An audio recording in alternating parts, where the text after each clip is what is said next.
Hello there, and thank you for joining me tonight. We're about to step behind the heavy doors of one of history's most sacred institutions to unravel a pact forged in shadows the Vatican's controversial concordat with Hitler's regime. Beneath the grandeur of St. Peter's dome lay a world of desperate calculations, moral compromise, and uneasy alliances.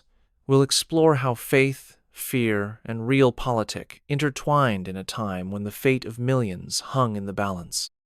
Yet amid the darkness, there were moments of quiet courage and reminders that even holy walls can cast long, haunting shadows.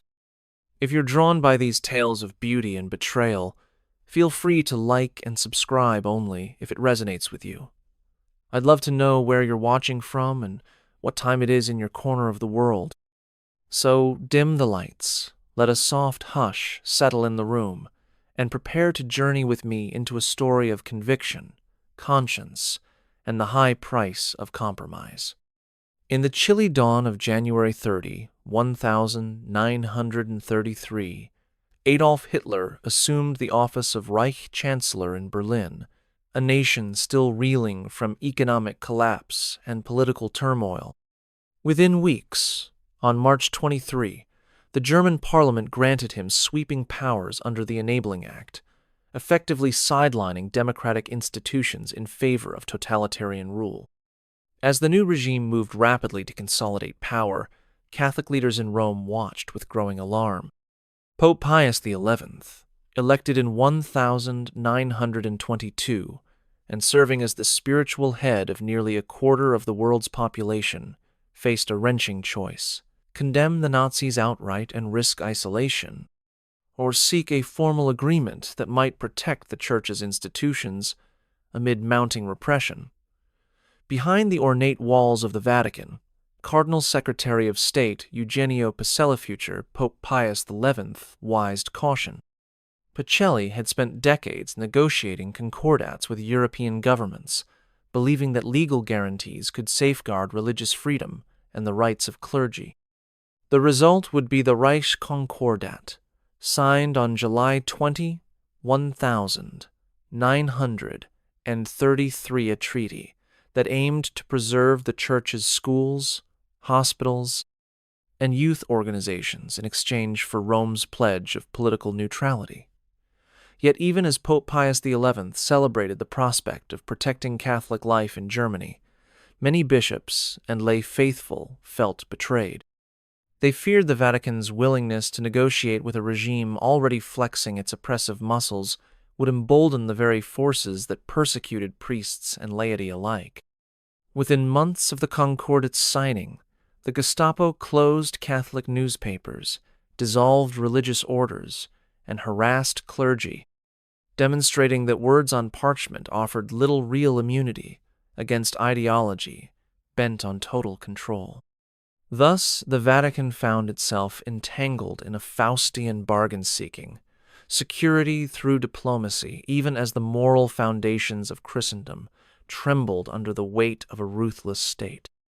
The negotiations leading to the Reichskonkordat were as fraught in Rome as they were in Berlin.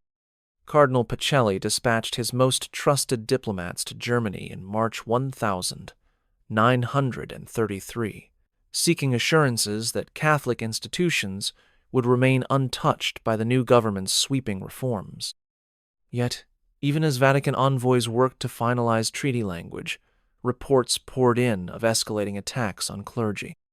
In April, just weeks after Hitler's appointment, the Bavarian government, under Nazi influence, began shuttering parish schools and confiscating church property. Catholic newspapers were raided, and priests were arrested on trumped-up charges of sedition. Still, the Vatican pressed forward, convinced that codified protections, though imperfect, offered a bulwark against outright suppression.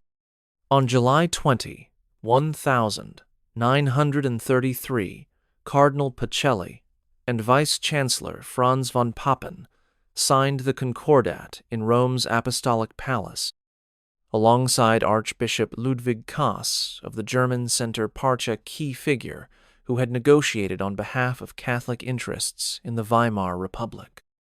The treaty guaranteed the Church's right to operate seminaries, publish religious literature, and maintain its charitable organizations, in exchange for a pledge that clergy would refrain from political agitation.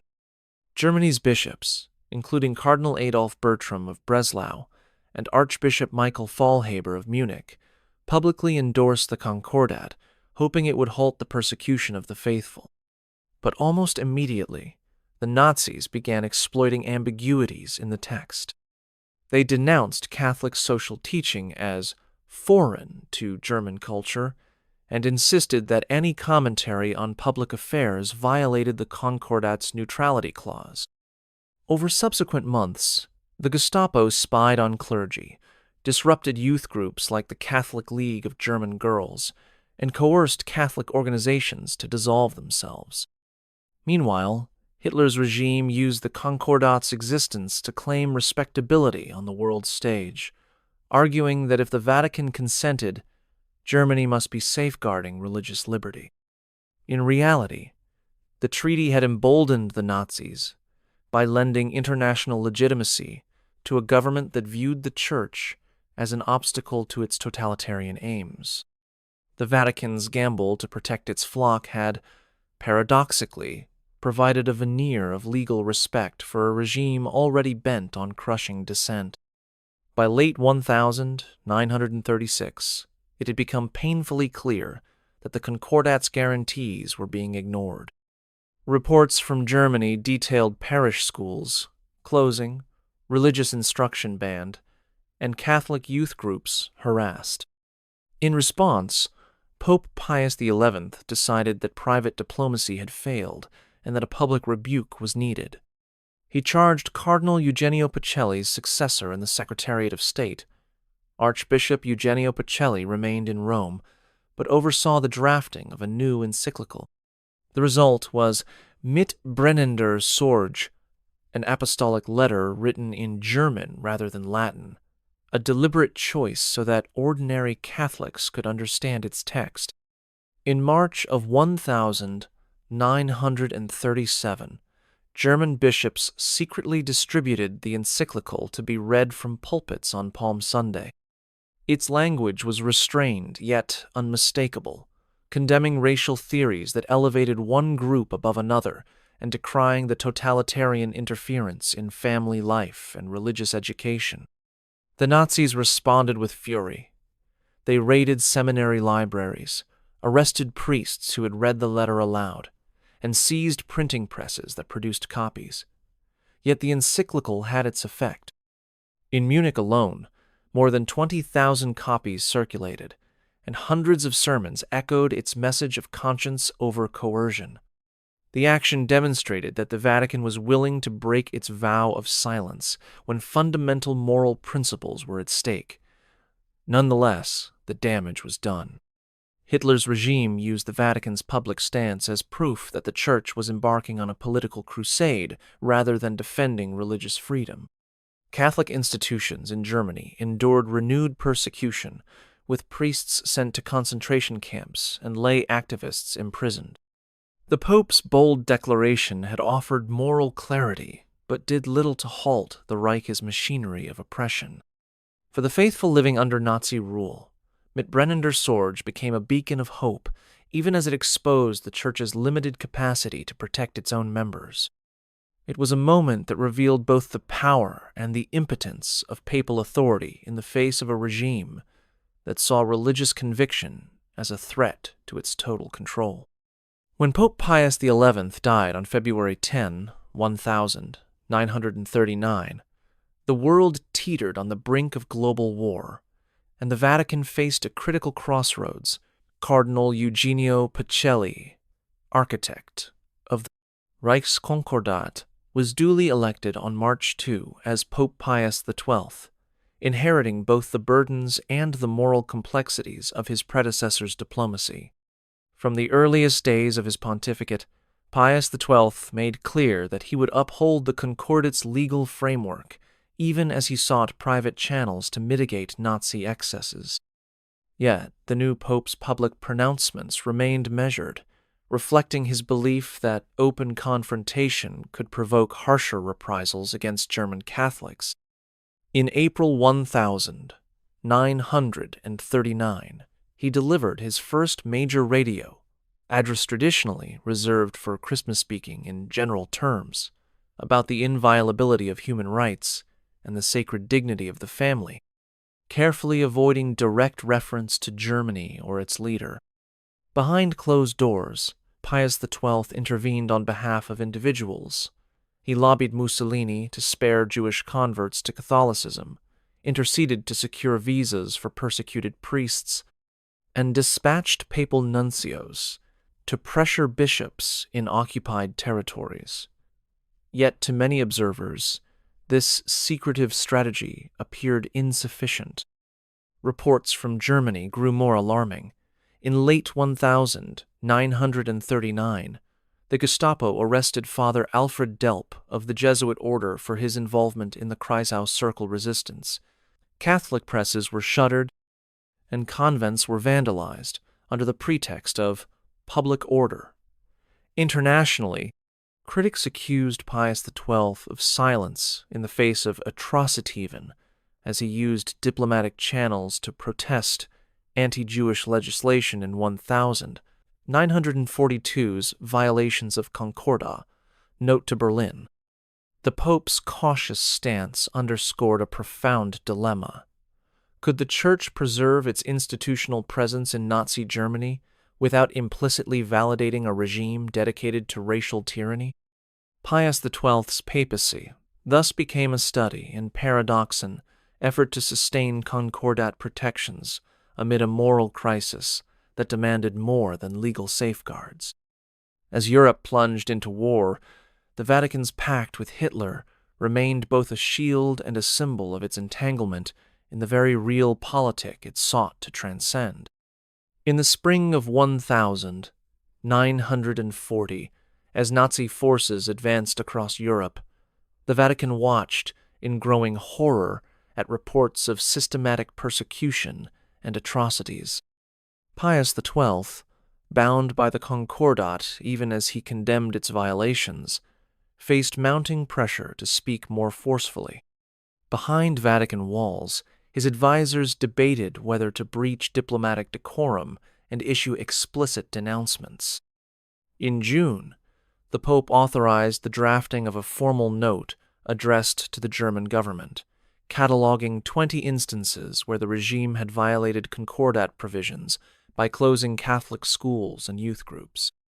The note was delivered in August 1940 by the papal nuncio in Berlin, yet it landed with little more than a diplomatic shrug by Hitler's Foreign Office.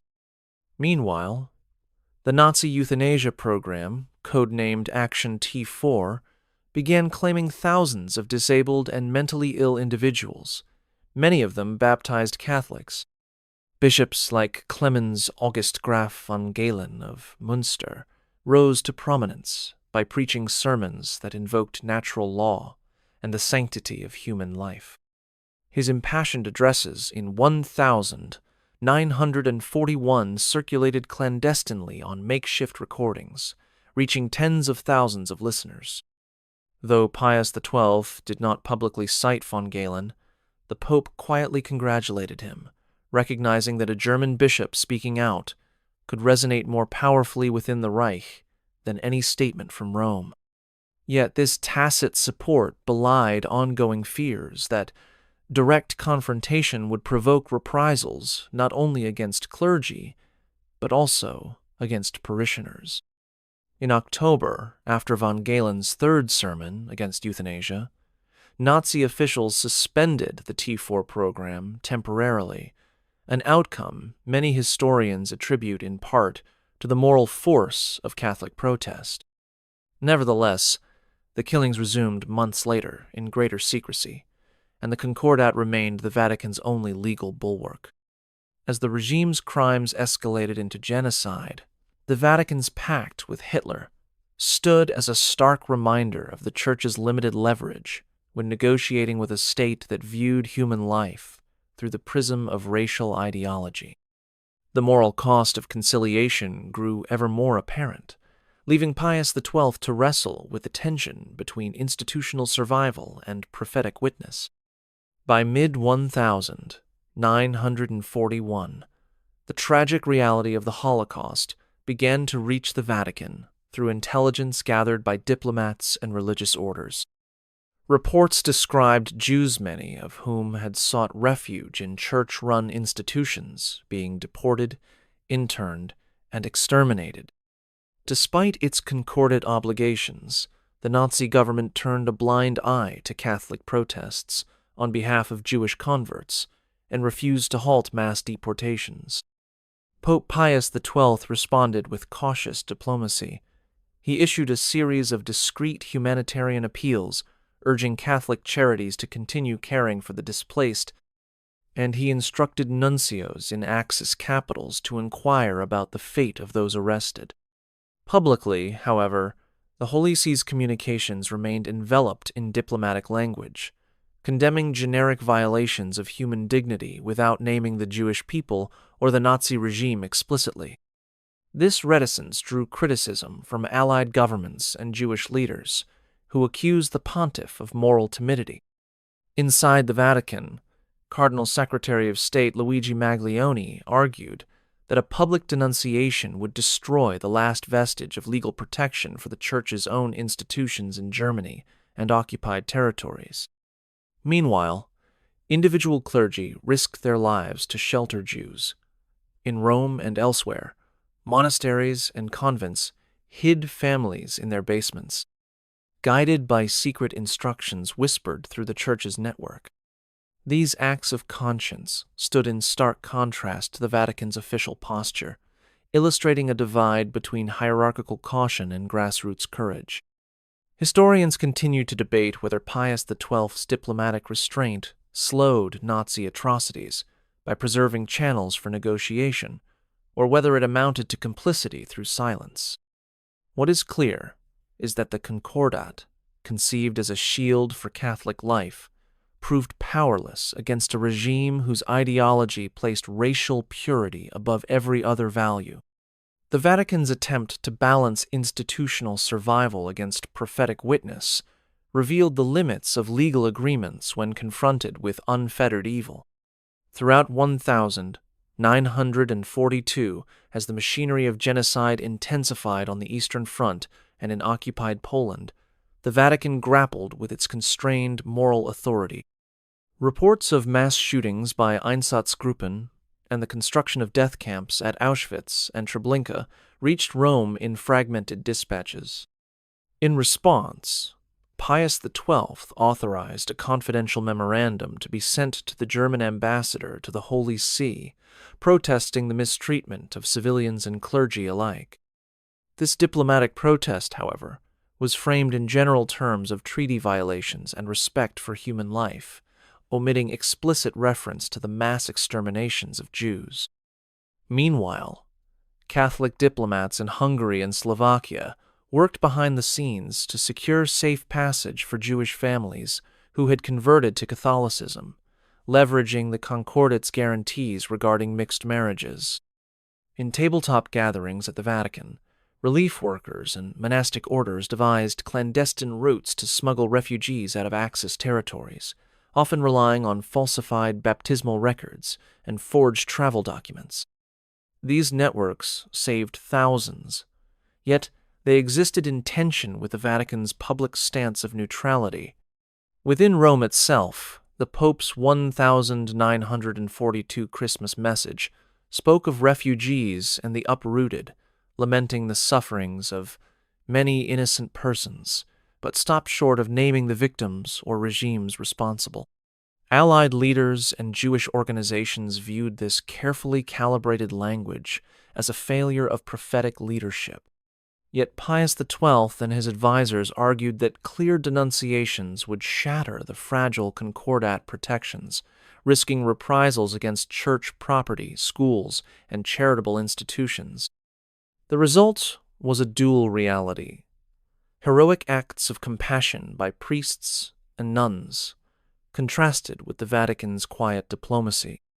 As the war raged on and the scope of the Holocaust became undeniable, the question lingered: could an institution so bound by legal agreements ever speak truth to power without imperiling its flock? By the autumn of 1943, the Vatican's delicate diplomatic position unraveled in the face of brutal realities on the ground. In July, Mussolini's regime collapsed, and Germany occupied northern and central Italy, including Rome. The Gestapo's adjustments to power were swift and merciless. On October 16 and 17, German agents, aided by Italian police, rounded up more than 1,000 Jews from Roman ghettos. They loaded families into trucks bound for Auschwitz, where few would survive. Pius XII, constrained by the concordat and fearful that public outcry might provoke retaliation against Catholics, refrained from naming the victims or the perpetrators in his radio addresses. Yet, behind closed doors, the Pope acted decisively. He instructed Vatican clergy and religious orders to open their doors to those seeking refuge.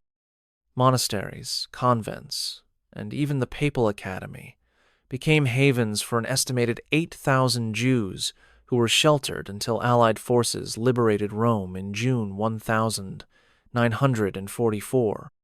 These acts of compassion stood in stark contrast to the Vatican's formal statements, illustrating a profound moral tension. While the Concordat had promised legal protections for the Church, it proved powerless to halt state violence. The Vatican's role shifted from treaty negotiator to reluctant sanctuary, offering sanctuary not through diplomatic immunity but through direct humanitarian intervention. This chapter of history reveals how the Holy See traversed the line between institutional caution and moral obligation. It was a moment when legal agreements collapsed under the weight of human suffering, and the Church's response was measured not in diplomatic letters but in open doors and hidden corridors. Even as the Vatican provided refuge, questions lingered about whether earlier public denunciations might have saved more lives. The events of October 1943 stand as a testament to both the limits of concordats and the enduring power of conscience. On June 4, 1944, Allied forces entered Rome, marking the end of German occupation in the Eternal City. The city had endured months of hardship, with its residents caught between bombardment, famine, and the ever-present fear of Nazi retaliation.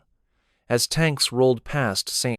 Peter's Basilica and crowds cheered in the streets, the Vatican emerged from its shadowed neutrality into a changed world.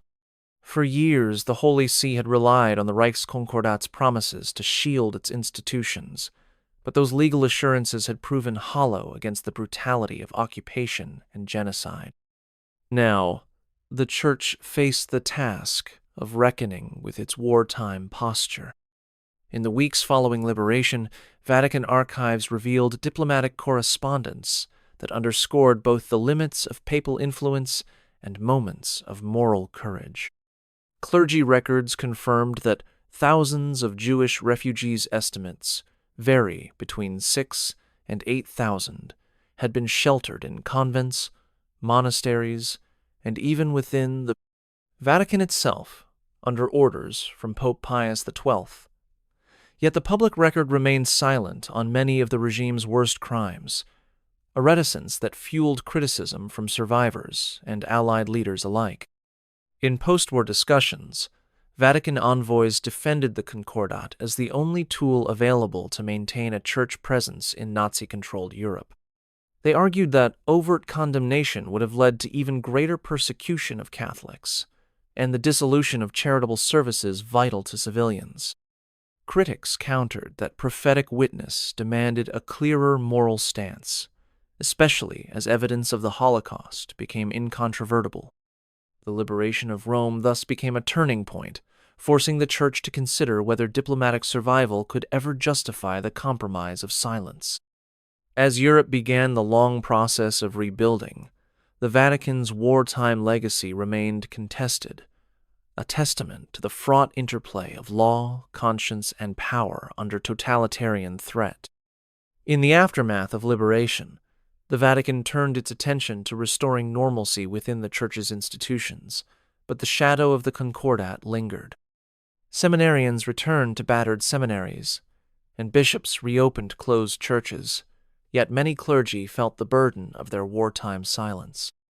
In early 1945, Pope Pius XII convened a private consistory with his cardinals to review the lessons learned from the Vatican's engagement with the Nazi regime.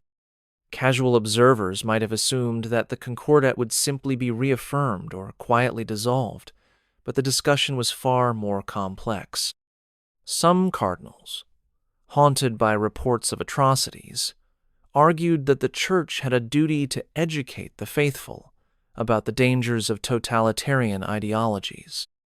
Others, mindful of emerging Cold War tensions, warned that overt political statements could imperil Catholics living under communist governments.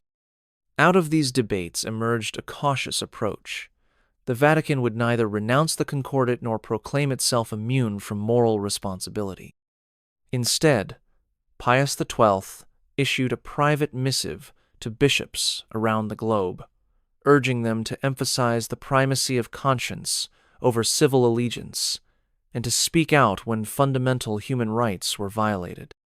Although never made public at the time, the directive guided episcopal teaching in the years that followed, laying the groundwork for a more explicit defense of religious liberty in the landmark 1948 Declaration on Religious Freedom. Meanwhile, survivors of the Holocaust and wartime persecution pressed the Vatican for formal apologies and clearer admissions of moral failure. The Holy See's response was measured.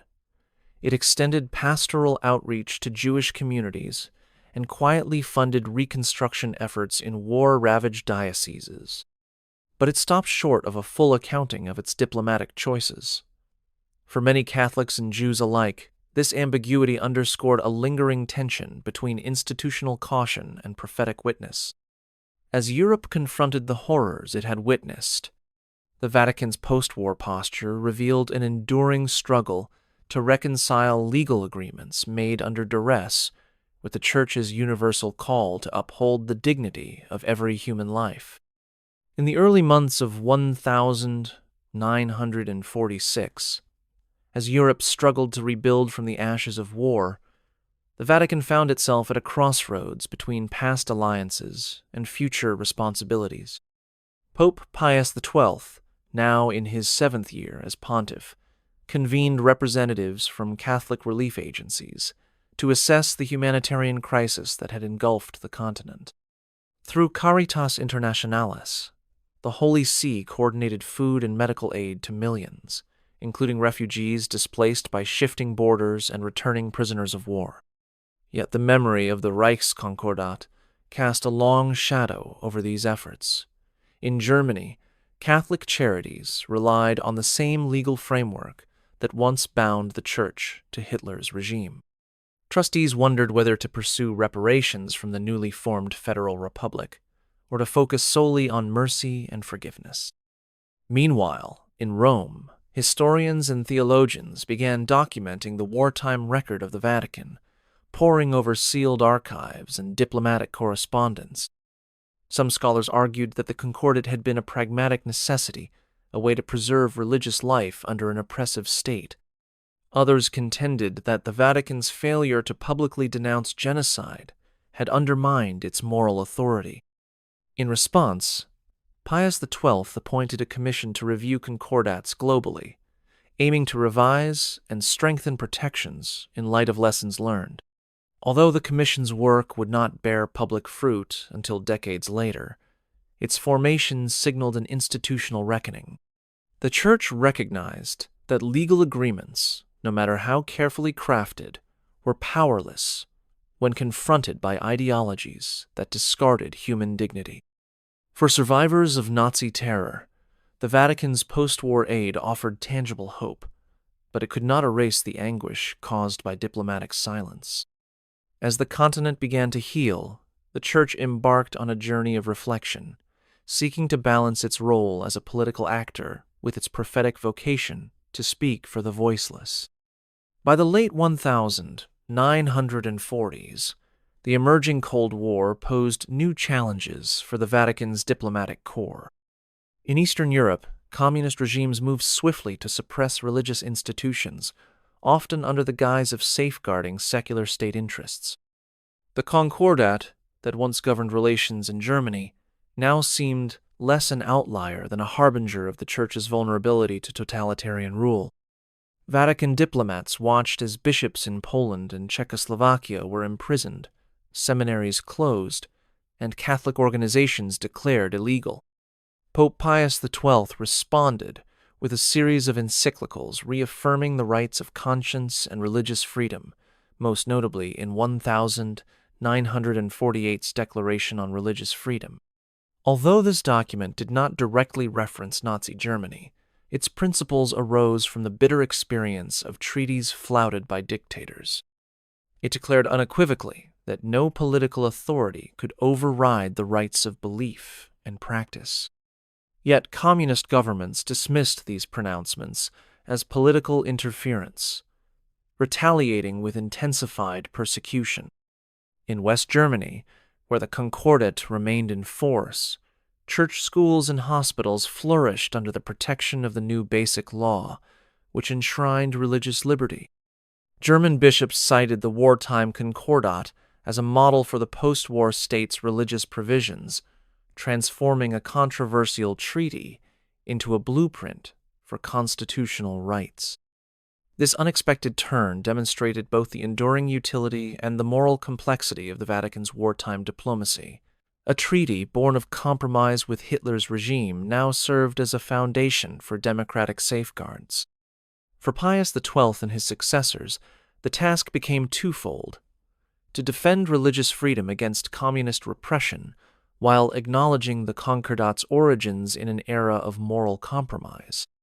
The Church's evolving diplomatic strategy thus reflected a hard-earned understanding. Legal agreements must be grounded not only in political expedience, but in unwavering respect for human dignity.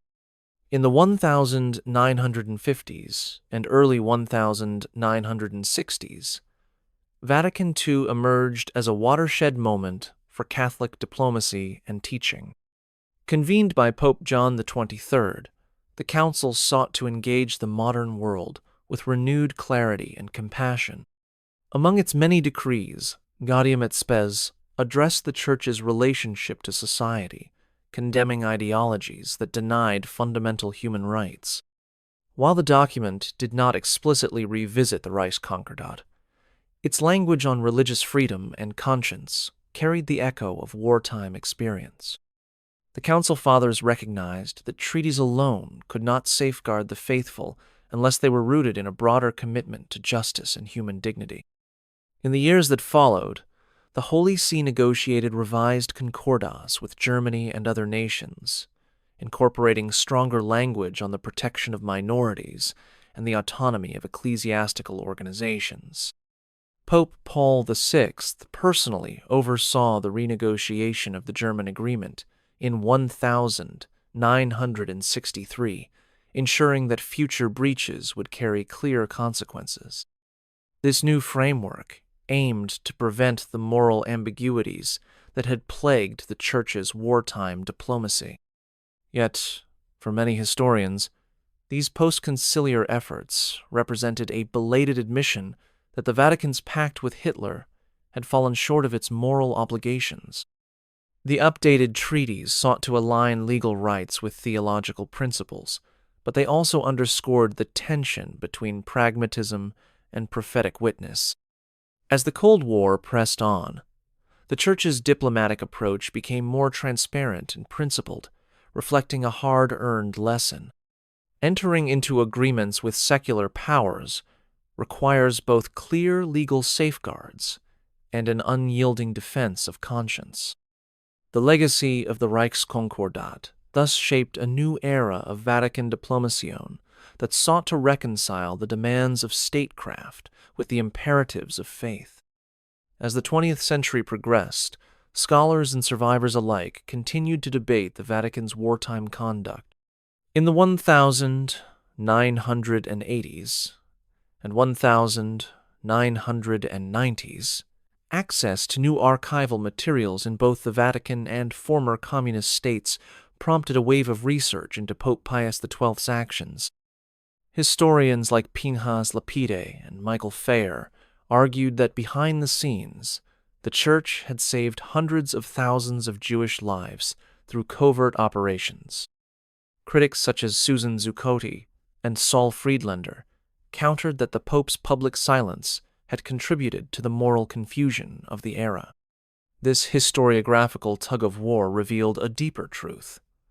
The Vatican's pact with Hitler could not be measured solely by diplomatic texts or charitable deeds, but by the lived experience of ordinary people who felt both comforted and abandoned by the Church.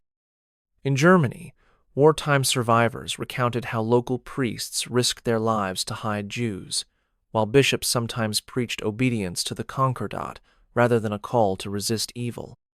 In Israel and the United States, Jewish organizations pressed the Vatican to acknowledge its moral failings, leading to gestures of reconciliation by Pope John Paul II, and later Pope Benedict XVI. These efforts included public visits to Holocaust, memorials, and meetings with survivors. Yet full transparency remained elusive, as key Vatican archives stayed closed until at least 2020.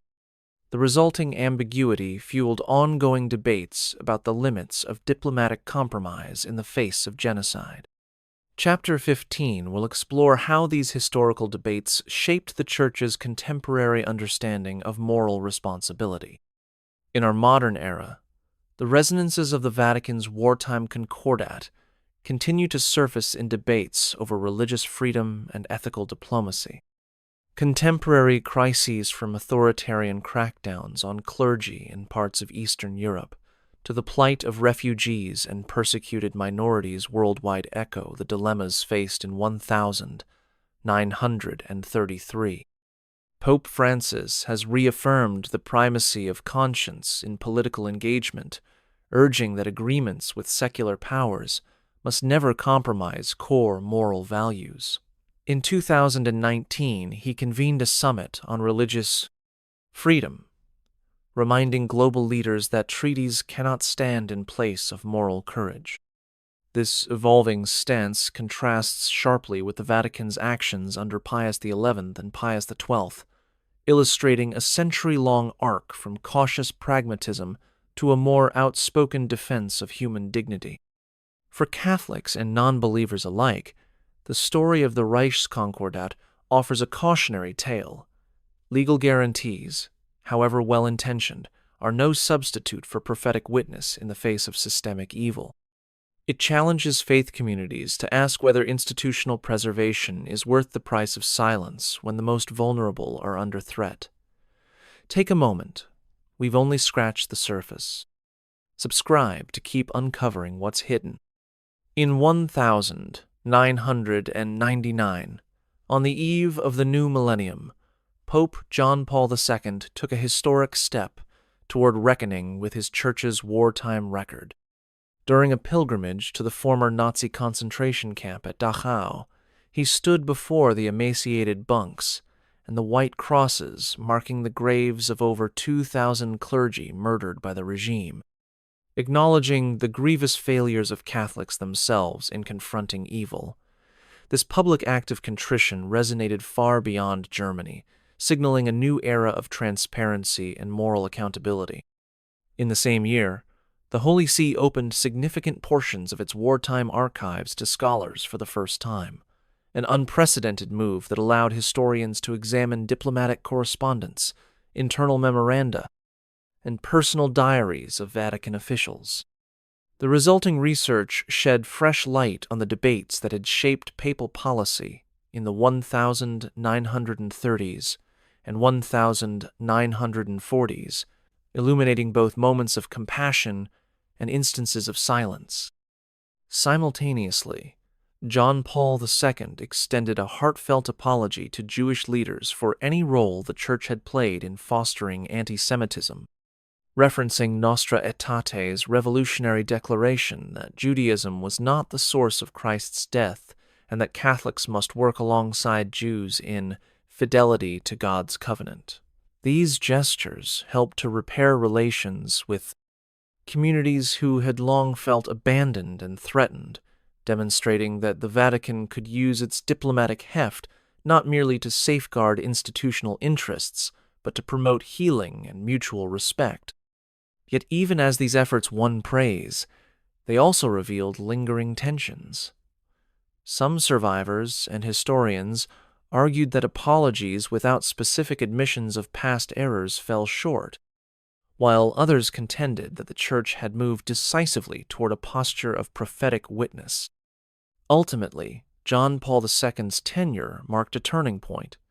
The Vatican embraced a more candid engagement with its history, accepting that genuine reconciliation requires both acknowledging compromise and celebrating acts of conscience.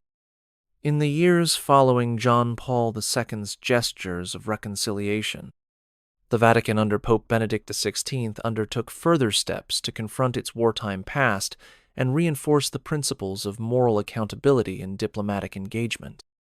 In 2012, Benedict XVI announced the opening of nearly 2 million pages of archives from the pontificate of Pius XII, allowing scholars unprecedented access to correspondence, telegrams, and secret reports that had shaped Vatican decisions between 1939 and 1958.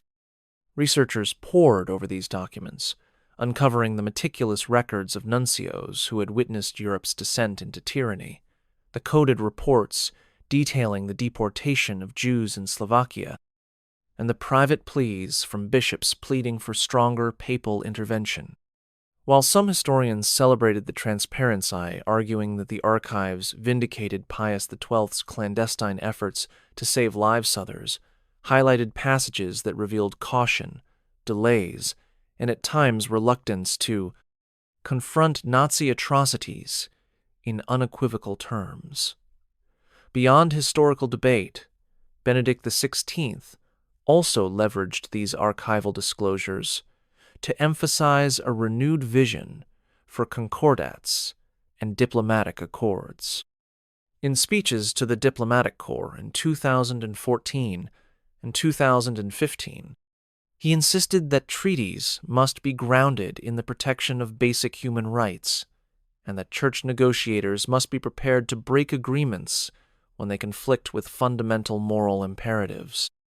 He cited the example of brennender Sorge as a model of speaking truth to power, even at the risk of persecution, and he challenged contemporary diplomats to echo that courage in defending religious freedom under authoritarian regimes. These pronouncements reflected a Vatican that had moved from cautious pragmatism toward a more assertive stanzione that placed conscience above legalism and moral clarity above institutional security. As the archives continued to yield their secrets, the Church's experience with the Reichskonkordat evolved from a historical case study into a living lesson on the demands of prophetic diplomacy in any era. As the 21st century unfolded, the Vatican's hard-earned lessons from its wartime concordat found fresh relevance in a world grappling with new forms of authoritarianism and mass suffering. In 2014, when reports emerged of Christians and other minorities being systematically targeted by extremist groups in the Middle East, Pope Francis invoked the memory of past failures to justify a more vocal defense of human dignity. He reminded the Diplomatic Corps in a public address that silence in the face of evil is complicity, echoing the exhortations that had once propelled German bishops like von Galen to denounce state-sponsored murder. Francis's foreign policy advisors drew directly on archival studies of the Reichskonkordat to shape the Holy See's responses to crises in Syria, Myanmar, and beyond issuing firm statements that named perpetrators and called for concrete action rather than relying solely on private protests. Simultaneously, the Vatican revised its concordat model agreements, incorporating explicit clauses that allowed for suspension of treaties if signatory states engaged in gross human rights violations. This marked a radical departure from the cautious treaties of the 1930s, reflecting an understanding that moral imperatives must take precedence over diplomatic niceties. In 2019, the updated concordat, signed with a European nation, included a newly drafted human rights safeguard article, developed in consultation with international law experts and human rights NGOs. When that government later enacted policies targeting migrants and refugees, the Holy See publicly criticized the measures, invoking the Safeguard Clause to demand amendment or face suspension of church privileges.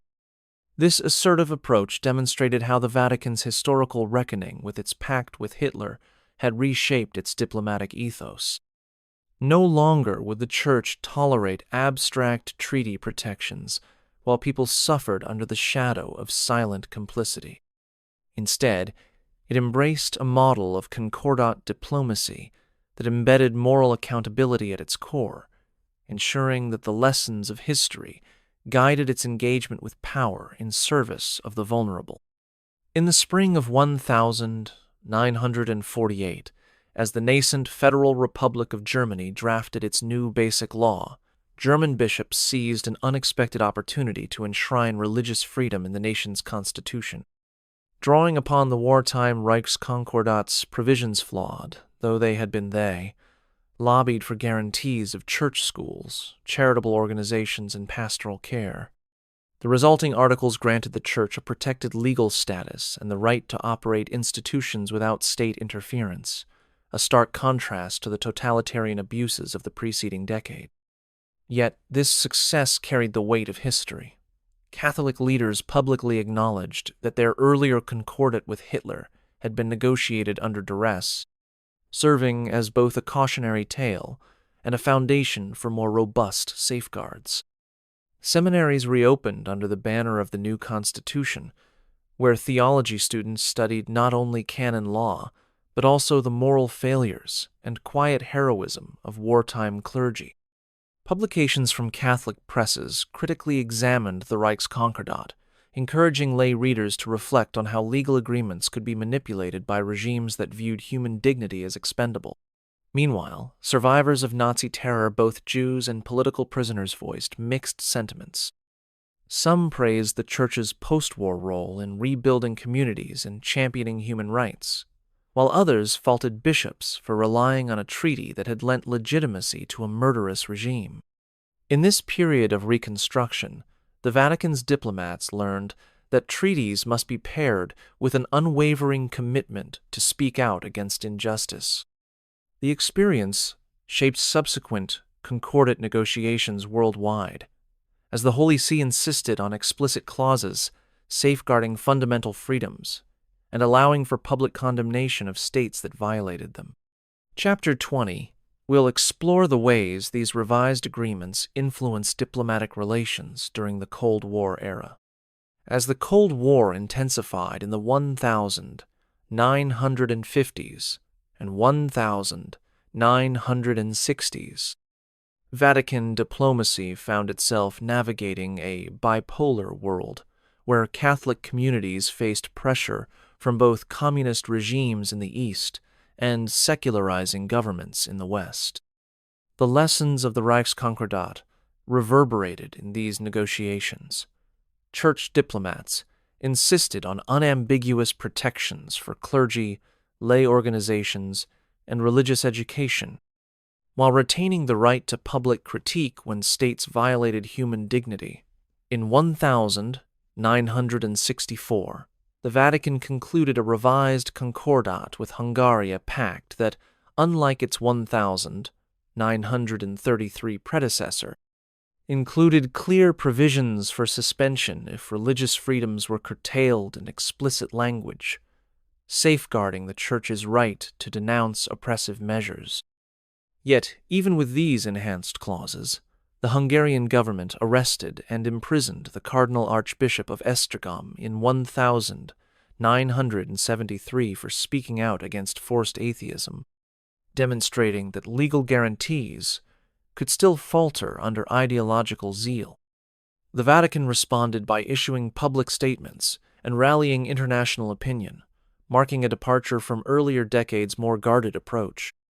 Simultaneously, in West Germany, the post-war concordat's success emboldened bishops to take proactive stances against nuclear armament and social injustices, invoking their constitutional privileges to campaign openly on moral issues. The contrast between East and West underscored a vital truth learned from the Vatican's pact with Hitler. Treaties can provide a framework, but only moral authority and courageous witness ensure that rights are upheld in practice. As the Church engaged with superpowers and emerging nations alike, its diplomatic corps embraced a dual strategy: negotiate firm legal protections, then fortify them through public advocacy grounded in universal human rights. In doing so, the Vatican sought to transform the memory of its wartime compromise into a blueprint for principled engagement tone that could withstand the temptations of appeasement and the pressures of authoritarianism. In the decades following Vatican II, the Holy See turned its attention to emerging nations in Africa, Asia, and Latin America regions, where the memory of the Reichskonkordat held less immediate resonance, but where new challenges to religious freedom were rapidly emerging. As decolonization swept across continents, governments both newly independent and still under colonial rule negotiated concordats with the Vatican to regulate the Church's presence. Drawing on the lessons of 1933 and the revised treaties of the post-conciliar era, Vatican diplomats insisted on clear clauses protecting the autonomy of Catholic schools, hospitals, and charitable organizations, and on unequivocal language affirming the Church's right to speak out against human rights abuses. In Latin America, where military dictatorships often ruled through fear and coercion, concordats were established in countries such as Brazil and Argentina, embedding protections for the Church, even as regimes attempted to co-opt its social outreach. Local bishops used these legal guarantees to shelter political dissidents, organize grassroots relief efforts, and issue pastoral letters denouncing torture and forced disappearances. In Asia, concordats in the Philippines and Pakistan likewise included safeguard articles modeled on the post-Hitler approach, enabling the Church to advocate for religious minorities and to criticize restrictive legislation on education and property ownership. Yet, even with robust treaty language, the lived reality often depended on the courage of individual clergy and the solidarity of local communities. In Nigeria, during the Biafran crisis, Catholic relief agencies negotiated safe passage for refugees, although the military government repeatedly violated those agreements. In India, church leaders resorted to public campaigns, leveraging the conventions on religious freedom they had helped negotiate to challenge state interference in missionary work. These global engagements illustrated that while concordats could establish a framework for cooperation between church and state, true protection of human dignity required constant vigilance, courageous advocacy, and the willingness to convert legal rights into tangible acts of compassion. Thus, the Vatican's mid-century diplomacy sought not only to secure formal agreements, but to empower local bishops and laypeople to transform the memory of compromise with totalitarianism into a living commitment to justice and mercy. The Second Vatican Council's declaration on interreligious dialogue, Nostra Aetate, promulgated in October 1965, marked a profound shift in the Church's approach to Judaism and set the stage for a deep reassessment of its wartime conduct. Drafted under Pope Paul VI, The declaration repudiated centuries-old accusations against the Jewish people, affirmed that Jews remain beloved to God in their covenantal heritage, and explicitly condemned anti-Semitism. For many Catholics still grappling with the legacy of the Reichskonkordat and Pius XII's wartime reticence, these words represented a new moral clarity. The Church would no longer shelter itself behind diplomatic neutrality, but would stand in solidarity with communities it once failed to defend publicly. In the years immediately following the Council, ecumenical commissions formed between the Vatican and various Jewish organizations, including the American Jewish Committee and the World Jewish Congress, to foster mutual understanding and to examine historical events. These dialogues uncovered painful truths about the inadequacy of institutional protest during the Holocaust and prompted joint scholarly projects examining Vatican archives. From 1968 onward, Vatican diplomats attended memorial services at Yad Vashem in Jerusalem, offering prayers for the victims and apologizing for the divisions and hostilities that had marred Christian-Jewish relations.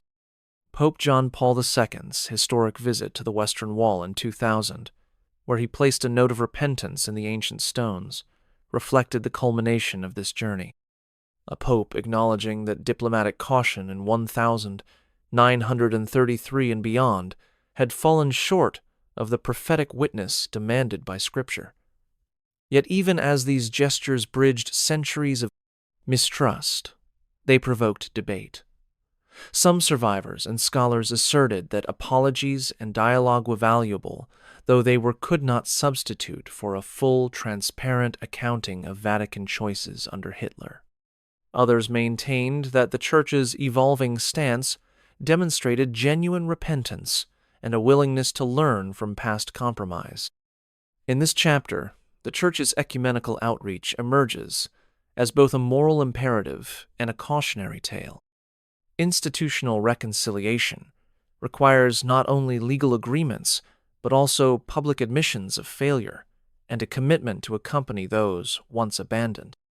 In the wake of Nostra Aetate and the Vatican's burgeoning dialogue with Jewish communities, Catholic theological education underwent a profound transformation. Seminaries and pontifical universities began integrating courses on moral theology, diplomatic history, and human rights fields, once peripheral, now essential. Young priests studied the Reichskonkordat, not as a dry legal text, but as a case study in the perils of moral compromise.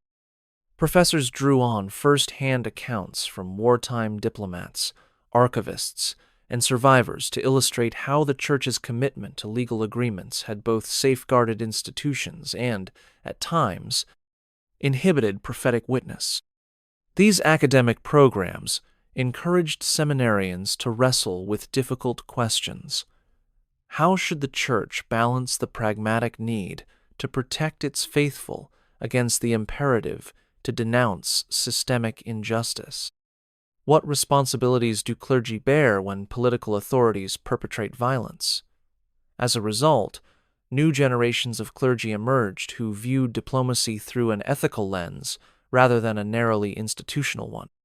Many went on to serve in challenging contexts, diplomatic missions in authoritarian states, pastoral roles among persecuted minorities, or advocacy work within the United Nations system. Their formation emphasized that legal protections, however well drafted, must be backed by a willingness to speak truth to power. Importantly, this shift did not diminish respect for concordats. Rather, it reframed them as instruments that require constant moral vigilance. The Church's seminars on diplomatic practice now include simulations of treaty negotiations, ethical deliberations on when to suspend agreements, and workshops on solidarity with victims of oppression. By embedding historical lessons into the very fabric of clerical training, the Vatican sought to ensure that the mistakes and achievements of its pact with Hitler would guide future generations toward a praxis of concordats rooted in conscience and courage. In the decades after the Second Vatican Council, the Vatican's diplomatic service evolved into a sophisticated network that combined canonical expertise with international law and human rights principles. Apostolic nuncios appointed to postings in volatile regions drew upon the Church's historical experiences, including the legacy of the Reichskonkordat, to navigate complex relationships with secular authorities. Training programs at the Pontifical Ecclesiastical Academy now included modules on moral theology, international humanitarian law, and the ethical dimensions of treaty-making. A nuncio arriving in a newly independent African nation would study case files from European concordats to understand how legal safeguards could be reinforced by strong public advocacy. When civil wars erupted, Vatican envoys issued joint statements with other faith leaders, condemning atrocities in clear language and facilitating the creation of safe corridors for refugees.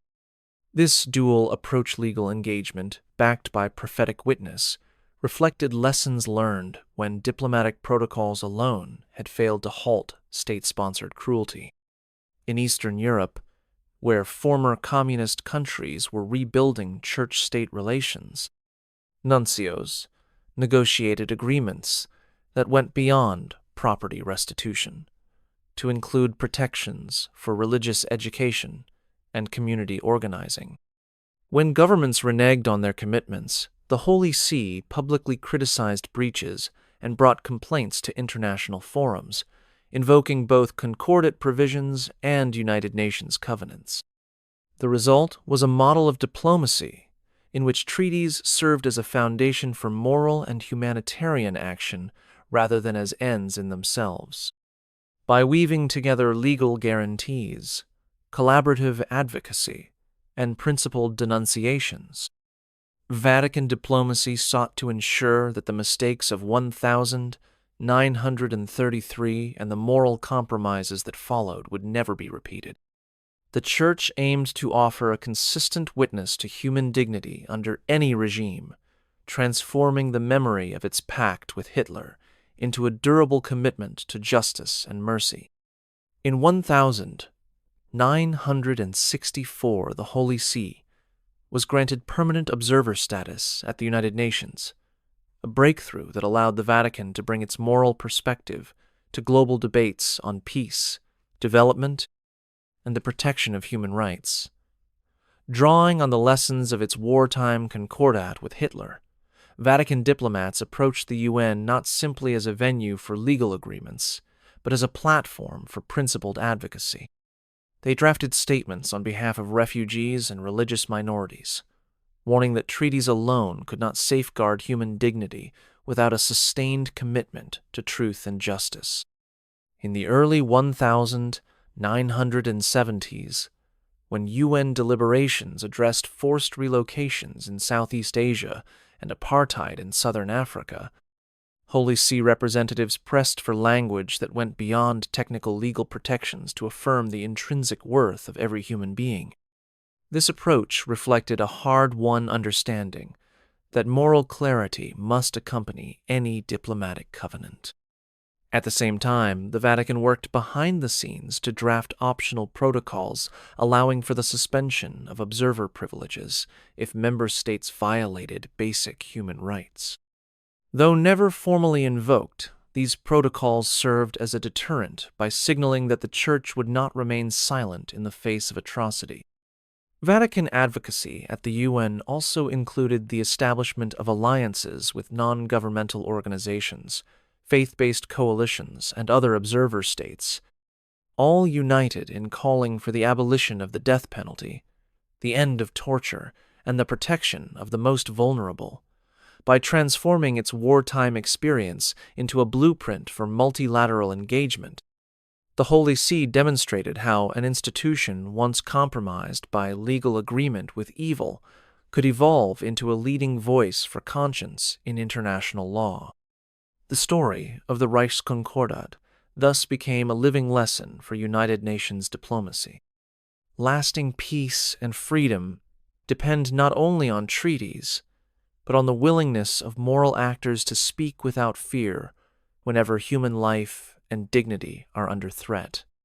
In the early 1980s, as the Cold War's chill began to thaw under shifting political winds, Vatican diplomacy turned its attention to emerging democratic movements in Eastern Europe regions, once bound by treaties that echoed the Reichskonkordat's uneasy legacy.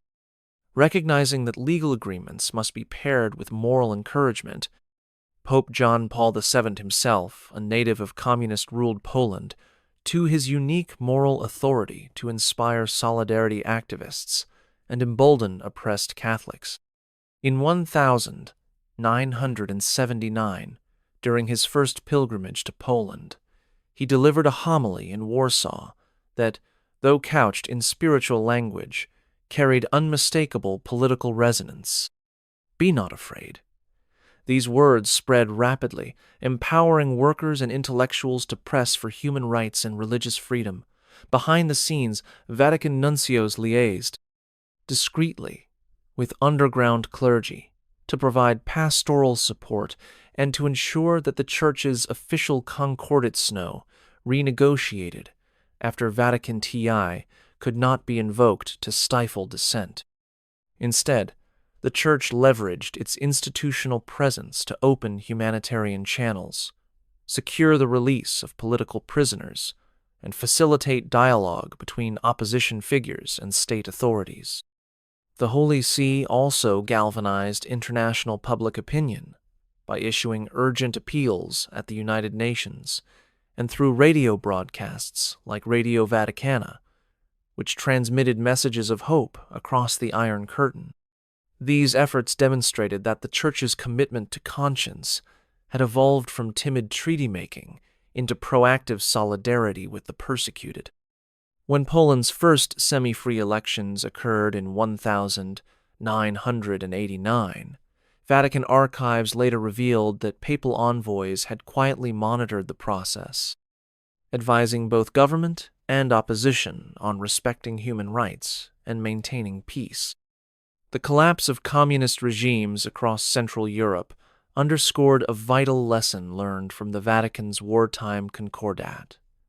Moral authority, when wielded with courage and compassion, can outlast even the most repressive legal frameworks. Bishops in Latin America watched with growing concern as military juntas seized power in the 1970s, often cloaking brutal repression in the language of national security. Drawing on lessons learned from the Reichskonkordat and its aftermath, Vatican envoys insisted on including clear protections for clergy and lay organizations whenever drafting agreements with these new regimes. In countries such as Chile and Argentina, church negotiators secured commitments to allow Catholic schools and hospitals to continue operating and to permit pastoral visits even under martial law. Yet, the true test of these concordats came when disappearances and torture became state policy. Local priests, inspired by the Vatican's post-conciliar emphasis on conscience, began denouncing abuses from the pulpit, citing the same moral imperatives that had underpinned Brenner's Sorge decades earlier. When sisters sheltered refugees in convents, they did so with the tacit approval of nuncios, who recognized that the Church's prophetic witness must at times outflank legal agreements. In some dioceses, pastoral letters circulated clandestinely, documenting human rights violations and calling for international solidarity. These bold actions prompted harsh reprisals. Churches were bombed, clergy were detained without trial, and Vatican diplomats lodged formal protests with foreign ministries. Yet, the presence of concordat clauses meant that state authorities risked breaking their own treaties if they escalated persecution, giving diplomats a lever to demand investigations and to rally press coverage abroad. Over time, these combined efforts helped expose the moral bankruptcy of authoritarian rule and fostered grassroots movements for democracy. By the end of the 1980s, As juntas fell and civilian governments took office, many Latin American constitutions enshrined religious freedom and church autonomy, echoing the hard-won provisions of post-war Germany. In this region, the Vatican's wartime pact with Hitler served not as a precedent to emulate, but as a cautionary tale, guiding a diplomacy that balanced legal protections with unwavering advocacy for the oppressed. As the European project evolved from economic cooperation into a supranational union, the Vatican once again found itself in a position to shape the continent's legal framework for religious freedom. Initially, discussions surrounding the Maastricht Treaty in the early 1990s focused on monetary union and political cohesion. Yet, Vatican envoys recognized an opportunity to ensure that shared European values would explicitly protect the rights of faith communities. Drawing on the hard-won lessons of the Reichskonkordat and its aftermath, the Holy See lobbied for wording that enshrined freedom of thought, conscience, and religion as fundamental human rights language that ultimately appeared in the Charter of Fundamental Rights of the European Union. This achievement reflected decades of diplomatic refinement. Treaties would no longer merely acknowledge the Church's institutional presence, but affirm the inviolable dignity of every believer and non-believer alike. When debates arose over the Union's secular identity and the role of religious symbols in public life, Catholic representatives engaged in robust dialogue with secular institutions and other faith traditions, advocating for a pluralistic model that balanced neutrality with respect for religious expression. The Vatican also supported initiatives within the Council of Europe, contributing to the drafting of the 2001 European Convention on Human Rights Protocols, emphasizing the protection of religious education and the right to conscientious objection. Yet these legal victories were accompanied by an awareness that statutory guarantees require vigilant implementation. The Holy See partnered with NGOs and national bishops' conferences to monitor compliance, issue periodic reports, and provide expertise on emerging challenges such as bioethical questions and the rights of religious minorities in an increasingly diverse Europe. By embedding moral accountability into Europe's evolving legal order, the Church sought to transform its controversial wartime pact into a lasting commitment to dignity and pluralism. This chapter illustrates how an institution once compromised by legal agreements with a totalitarian regime could, over time, leverage its historical experience to help forge a Europe where human rights and religious freedoms stand as cornerstones of collective identity. In the sunlit courtyards of Cairo, where minarets cast long shadows over ancient streets, the Vatican's post-World War II diplomatic ethos encountered new challenges and opportunities in the Muslim-majority nations of North Africa and the Middle East. Catholic missionaries and local clergy had long served communities of Egyptian Copts and expatriate workers, operating schools, hospitals, and orphanages under informal understandings with successive governments. Yet as pan-Arab nationalism and secular ideologies gained momentum in the 1950s and 1960s, formalizing these protections became essential. Building on the Vatican's evolving concordat, model strengthened by lessons from the Reichskonkordat's failures, apostolic nuncios negotiated agreements with Egypt and Lebanon that explicitly guaranteed the Church's right to educate in its own institutions, maintain properties, and conduct pastoral activities.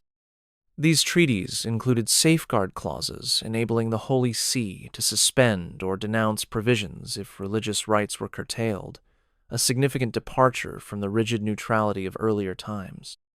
When political upheaval threatened these gains, such as during Egypt's nationalization of private schools in the 1960s, the Vatican invoked its treaty rights to secure exemptions for its institutions, thereby preserving vital social services amid turmoil. Concurrently, interfaith dialogue forums established under Vatican II principles fostered partnerships with Muslim leaders to promote mutual understanding and respect, reducing tensions and demonstrating that legal agreements alone could give way to genuine partnership built on shared values of education, healthcare, and human dignity. This dual strategy legal safeguards, reinforced by person-to-person engagement, proved resilient even as regional conflicts flared. When civil war engulfed Lebanon, Catholic hospitals treated victims of all faiths, and nuncios leveraged concordat protections to negotiate safe corridors for medical evacuations. The Vatican's diplomatic approach in North Africa and the Middle East thus exemplified its broader transformation, from cautious treaty maker to principled advocate, capable of bridging legal frameworks and moral imperatives to protect vulnerable communities and foster enduring harmony. In the rolling hills of rural Poland, where the Church's influence had long intertwined with national identity, the Vatican's refined approach to concordats found profound resonance. Unlike the hurried negotiations of 1933, Vatican envoys in the 1990s took painstaking care to involve local bishops, legal experts, and community leaders in drafting agreements that would honor both the state's sovereignty and the Church's mission. The resulting concordat, signed in 1993, went beyond property and education clauses to affirm the Church's role in moral formation, social services, and cultural heritage, all while embedding a suspension mechanism should any government action violate fundamental human rights. This forward-looking treaty allowed parishes to operate with confidence, guaranteeing that clergy could speak candidly on ethical and social issues without fear of reprisal. When debates arose over government reforms of school curricula and social welfare programs, Polish bishops invoked the Concordat's provisions to secure their schools' autonomy and to protect Catholic charities serving the elderly and disabled. The agreement also fostered cooperation on preserving historic churches and monasteries, recognizing that cultural memory is integral to human dignity. Importantly, the 1993 Concordat Safeguard Clause remained untested until 2007, when proposed legislation threatened to severely restrict religious instruction in public schools. Rather than fall silent, the Polish episcopate issued a formal protest citing the Concordat, prompting parliamentary revisions that preserved the Church's educational presence. This episode demonstrated how a treaty informed by historical lessons, particularly the pitfalls of the Reichskonkordat, could balance legal rigor with moral advocacy. In the Polish countryside, where crosses mark every village road, the Church's ability to blend institutional security with prophetic engagement offered a living testament to how past compromises can be transformed into durable commitments to freedom, solidarity, and the common good. In Seoul's bustling streets and tranquil mountain temples, the Vatican's modern concordat diplomacy faced new challenges and possibilities. In 1962, Pope John XXIII opened dialogue with South Korea, then emerging from the ravages of war and authoritarian rule. Rather than duplicate the formats used in Europe, Vatican envoys crafted a mutually respectful agreement that recognized Korea's unique cultural and religious context. The Concordat guaranteed the Church's freedom to educate, to found orphanages and clinics, and to organize lay associations, while affirming respect for Korean law and social customs. Crucially, it included a safeguarding clause empowering the Holy See to call out any infringement on human dignity or religious freedom. As Korean democracy movements gained momentum in the 1970s and 1980s, Catholic bishops drew upon their treaty rights to denounce political repression. Cardinal Stephen Kim, for example, issued public pastoral letters condemning torture and demanding the release of political prisoners, leveraging both the concordat's protections and international attention to press for change. Convents and seminaries became sanctuaries for pro-democracy activists, with nuns and priests offering shelter and legal aid, despite occasional pushback, such as government attempts to restrict religious instruction in public schools. The Church's diplomatic framework held firm, deterring harsher crackdowns. When South Korea transitioned to civilian rule in 1987, the concordat's survival through decades of upheaval stood as testimony to its balanced design, legal precision rooted in moral conviction, informed by lessons from earlier, more fraught agreements. In succeeding years, Korean Catholics and the Vatican collaborated on social justice initiatives, from rural health clinics to migrant worker ministries. Embodying a concordat that was more than a document, it was a living commitment to the common good. This chapter shows how the Vatican's pact-making, once criticized for compromise, had evolved into a model of principled engagement that respected local cultures while upholding universal human rights. Villages, nestled in the Andes, have long looked to the Church as a source of stability amid rugged landscapes and shifting political winds.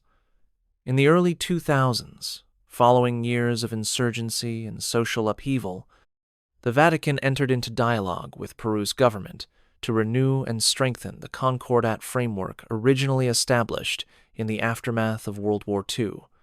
Rather than simply reaffirm existing guarantees, Holy See negotiators insisted on new provisions addressing the rights of indigenous communities, acknowledging that true human dignity requires recognition of cultural traditions alongside religious freedom. The updated agreement affirmed the Church's right to provide education in native languages, to support community health initiatives, and to maintain pastoral outreach in remote regions without interference. It also included a robust moral safeguard clause, empowering the Holy See to issue public statements and seek international recourse should any state action threaten fundamental human rights or cultural autonomy. When mining interests in the Peruvian highlands sparked protests over environmental degradation, local bishops drew upon their concordat protections to defend protesters' right to assemble and to provide pastoral care for displaced families. Their public advocacy, backed by the treaty's legal weight, compelled government authorities to halt exploitative projects and to open dialogue with indigenous leaders. Moreover, the Church's collaboration with anthropologists and human rights organizations ensured that its interventions respected local customs and promoted sustainable development. In Lima, Vatican diplomats worked alongside state officials to draft legislation protecting cultural heritage sites and guaranteeing access to social services in Andean communities. This partnership demonstrated how a concordat, informed by lessons from the Reichskonkordat's shortcomings, could evolve into a tool for empowering marginalized populations rather than preserving institutional privilege alone. In these mountain parishes, where the cross stands beside ancient stone altars, the Church's modern diplomatic model fused legal precision with cultural sensitivity, offering a testament to how historical compromises can be transformed into a genuine commitment to justice, solidarity, and the flourishing of every human community. In Nigeria, where religious and ethnic tensions have often threatened national unity, the Vatican's refined model of concordat diplomacy found a crucial test. Recognizing that formal agreements alone would not resolve deep social divisions, Vatican envoys collaborated closely with the Nigerian Bishops' Conference to craft an accord that emphasized both legal protections and community engagement. The agreement guaranteed the Church's freedom to operate schools and hospitals, to train clergy without interference, and to provide social services. It also included a clear mechanism for publicly challenging government actions that violated human rights or targeted religious groups. When outbreaks of violence erupted in the Middle Belt region and in the north, Catholic leaders invoked the Concordat's provisions to demand investigations and to secure access for humanitarian aid. Priests and religious sisters opened their convents and rectories as sanctuaries for displaced families of all faiths, drawing on the Church's moral authority to foster dialogue between Muslim and Christian communities.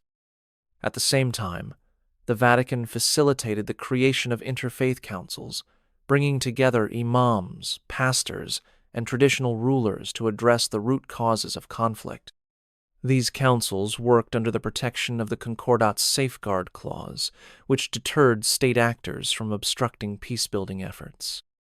When a proposed law threatened to restrict religious education in public schools, Nigerian bishops issued a formal protest that cited both the Concordat and constitutional guarantees of freedom of conscience. The resulting parliamentary debates led to amendments that preserved the Church's role in education while accommodating religious pluralism. By combining legal rigor with proactive solidarity and interreligious partnership, the Nigerian Concordat exemplified a diplomatic approach that learned from the Vatican's Pact with Hitler. It demonstrated that true protection for vulnerable communities requires not just treaty language, but ongoing commitment to justice, reconciliation, and the dignity of every human person. On the rugged island of Sri Lanka, where colonial legacies and civil strife have shaped the social fabric, the Vatican's approach to concordat diplomacy found a new chapter. Following decades of conflict between Sinhalese and Tamil communities, Vatican envoys worked alongside local bishops to negotiate an agreement that recognized the Church's role in education, healthcare, and peacemaking. Unlike earlier treaties that focused narrowly on property and clergy rights, this concordat included explicit provisions for the Church's involvement in reconciliation, efforts mandating that ecclesiastical institutions be permitted to operate dialogue centers, trauma counseling services, and interethnic youth programs without government obstruction. When the Civil War reignited in the early 2000s, Catholic relief agencies mobilized under the Concordat's protections, delivering food and medical care to displaced families in government-held and rebel-held areas alike. Pastoral letters from the bishops, invoking the treaty's moral safeguard clause, called for ceasefires and respect for civilian lives, garnering international attention and pressure. In Colombo, Vatican representatives facilitated peace talks between church-sponsored interfaith delegations and political leaders, leveraging the accord's legal guarantees to secure safe passage for negotiators and protect places of worship. These efforts helped lay groundwork for the 2002 ceasefire, illustrating how a concordat win, shaped by lessons from past compromisescen, serve as a tool for both institutional security and genuine peacemaking. Through ongoing monitoring committees composed of government and church representatives, the Sri Lankan Concordat remains a living document, ensuring that the Church's prophetic voice is backed by legal standing. In the island's rural parishes, where Tamil and Sinhalese families now pray side by side, the Concordat's promise endures, a testament to a diplomatic model that transforms historical mistakes into enduring commitments to reconciliation, justice, and the flourishing of all communities.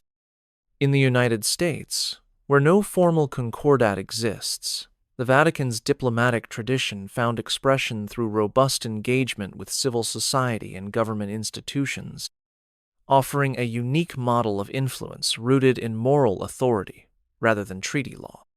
Apostolic nuncios in Washington cultivated relationships with secretaries of state, members of Congress, and interfaith coalitions, emphasizing shared commitments to religious freedom, human dignity, and the common good.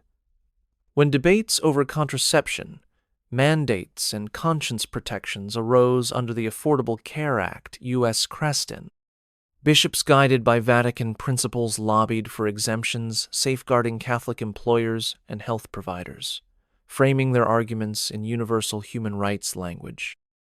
Meanwhile, Catholic charitable organizations worked under the Vatican's moral umbrella to provide refugee resettlement, disaster relief, and anti-human trafficking initiatives, often collaborating with federal agencies and other faith groups. In 2014, when the Supreme Court considered religious liberty, claims in cases like Burwell v. Hobby Lobby, the USS, Conference of Catholic Bishops submitted amicus briefs that drew on the Holy See's post-Vatican II teachings on conscience rights. Though these efforts lacked the binding force of a concordat, they demonstrated how diplomatic acumen and ethical clarity could shape public policy. At the same time, the nuncio's office convened academic conferences and dialogues, inviting legal scholars and human rights advocates to explore the Vatican's global concordat experience as a framework for bolstering domestic protections. This educational role helped to elevate public understanding of religious freedom beyond narrow sectarian interests. In a nation defined by separation of church and state, the Vatican's influence thus emerged not through formal treaties but through persistent advocacy, moral leadership, and strategic partnerships, an approach that echoed the lessons of its wartime pact with Hitler by showing that legal frameworks must be underpinned by sustained moral witness to effect lasting change. When the winds of globalization swept across Latin America in the early 21st century, the Vatican's experience with concordat diplomacy once again provided a guiding framework for addressing the complex interplay of transnational corporations, migration, and social justice.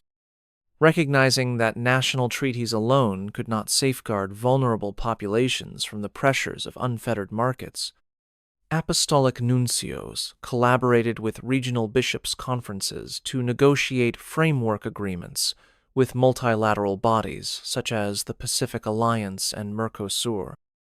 These agreements, though not formal concordats in the traditional sense, incorporated the Vatican's hallmark safeguard clause explicit commitments that economic policies respect human dignity, labor rights, and environmental stewardship. In practice, when agribusinesses threatened indigenous lands in Brazil and Argentina, church representatives invoked these clauses in dialogues with corporate leaders and government officials, demanding social impact assessments and fair compensation for displaced communities. Catholic relief agencies partnered with local NGOs to provide legal aid and to document abuses, creating a robust accountability network that deterred exploitative practices. At international summits, Vatican envoys delivered addresses on the moral dimensions of trade agreements, warning that prosperity built on injustice would ultimately corrode social cohesion. Their interventions, grounded in the historical lessons of the Reichskonkordat and its evolution, helped shape policies that required corporations to adhere to human rights standards as part of regional integration frameworks. In rural parishes across Latin America, church-led cooperatives emerged as models of sustainable development, demonstrating that economic progress need not come at the cost of human flourishing. The Vatican's adaptive diplomacy in an era of globalization thus showed how an institution once compromised by rigid legal pacts with totalitarian regimes could leverage its moral and legal heritage to champion equitable development, protect marginalized communities, and foster a more just global economy. By the mid-2010s, the Vatican's diplomatic service had honed its capacity to address the burgeoning crisis of religious persecution in parts of the Middle East and North Africa. Drawing directly on the legacy of its wartime concordat, the Holy See prioritized both secure legal frameworks and unwavering moral advocacy. In Syria, where civil war shattered communities and threatened ancient Christian enclaves, the Vatican leveraged bilateral agreements with Lebanon and Jordan agreements, infused with safeguard clauses ensuring the Church's right to provide humanitarian relief and to maintain its educational and cultural institutions. Apostolic nuncios coordinated with Caritas and ecclesial networks to establish discrete corridors for medical evacuations, food distributions, and the safe passage of refugees into neighboring countries. When extremist groups targeted Christian minorities, Vatican diplomats issued public condemnations naming perpetrators and calling on the international community to enforce existing treaties and United Nations resolutions. This dual-pronged approach robust legal engagement, complemented by prophetic denunciation, helped secure temporary ceasefires around critical heritage sites such as Maalula and the monasteries of Kara. In coordination with UNESCO and human rights organizations, the Holy See pressed for the protection of religious artifacts and historic churches under international law, invoking conventions that built upon the Church's post-World War II advocacy for cultural and spiritual heritage. Despite ongoing volatility, these efforts preserved vital lifelines for beleaguered communities and underscored the Vatican's evolution. From cautious concordat maker to a principled actor unafraid to confront atrocity by name. In a region long scarred by sectarian violence, the Church's model of combining meticulously negotiated legal instruments with courageous moral witness offered a blueprint for protecting the vulnerable, born from the hard lessons of its pact with Hitler and refined through decades of diplomatic practice. In India's sprawling mosaic of languages, religions, and cultures, the Vatican's nuanced approach to concordat diplomacy confronted its most intricate challenge yet: securing religious freedom and human dignity in the world's largest democracy. Unlike many nations that negotiate bilateral treaties, India's secular constitution prohibited formal concordats, compelling the Holy See to adapt its model. Apostolic nuncios partnered closely with the Catholic Bishops' Conference of India to craft memoranda of understanding with state governments, drawing upon the Vatican's global experience to frame protections for Christian schools, hospitals, and social service centers. These memoranda echoed key elements of modern concordats' explicit guarantee clauses, commitments to respect religious instruction, and safeguard provisions allowing for public advocacy when basic rights were threatened. When communal tensions flared in states such as Orissa and Karnataka, local church leaders invoked these agreements to challenge arbitrary restrictions on religious assembly and to secure permission for relief operations amid violence. They documented attacks on places of worship and pushed for swift legal redress, while Vatican diplomats in New Delhi issued carefully worded statements that named the crises without inflaming passions, reflecting a balance between moral witness and diplomatic prudence. Beyond legal instruments, the Vatican encouraged interfaith councils that included Hindu, Muslim, Sikh, and Christian representatives, recognizing that true religious freedom thrives in the soil of mutual respect. These councils worked under the protective umbrella of the memoranda, organizing peace marches, educational exchanges, and joint community service projects. Through these efforts, Catholic and other minority communities found both legal recourse and grassroots solidarity, deterring further violence and fostering dialogue. This adaptive diplomacy combining treaty-inspired agreements, principled public advocacy, and person-to-person engagement demonstrated how the Church's century-long journey from the uneasy pact with Hitler to a sophisticated, context-sensitive model could protect human dignity, even where formal concordats were not possible. It reaffirmed the Vatican's conviction that legal frameworks and moral courage must go hand in hand to uphold the rights of the vulnerable. In the shadow of the towering Andes, where the echoes of Incan temples still resonate through mist-shrouded valleys, the Vatican's diplomatic ethos found renewed purpose amid the crisis of climate-driven migration. As glacial retreat and prolonged drought devastated highland harvests, indigenous communities historically underserved and often overlooked faced deepening poverty and displacement. Recognizing that traditional concordats alone could not anticipate such novel threats to human dignity, Vatican envoys collaborated with national bishops' conferences in Peru and Bolivia to negotiate environmental human rights accords. These agreements, while not formal treaties in the classic sense, drew directly on the Vatican's legacy of safeguard clause explicit commitments by state actors to protect the most vulnerable from harm. The accords guaranteed the Church's right to provide pastoral care and humanitarian assistance, to maintain its schools and community centers, and to mobilize relief without bureaucratic obstruction. They also empowered church leaders to issue public warnings when environmental policies endangered lives, invoking moral authority rather than relying solely on diplomatic channels. In practice, when mining companies proposed new operations that threatened water sources in Quechua villages, local bishops convened assemblies under the protection of these accords. They brought together community elders, environmental scientists, and government officials to deliberate the human and ecological costs, ensuring that decisions honored both cultural traditions and universal human rights. Vatican-sponsored legal teams documented violations of these accords, submitting formal complaints to regional human rights bodies and the United Nations Permanent Forum on Indigenous Issues. Simultaneously, Catholic relief organizations, unencumbered by restrictive regulatory hurdles thanks to the accords, delivered clean water systems, sustainable agricultural training, and emergency food supplies.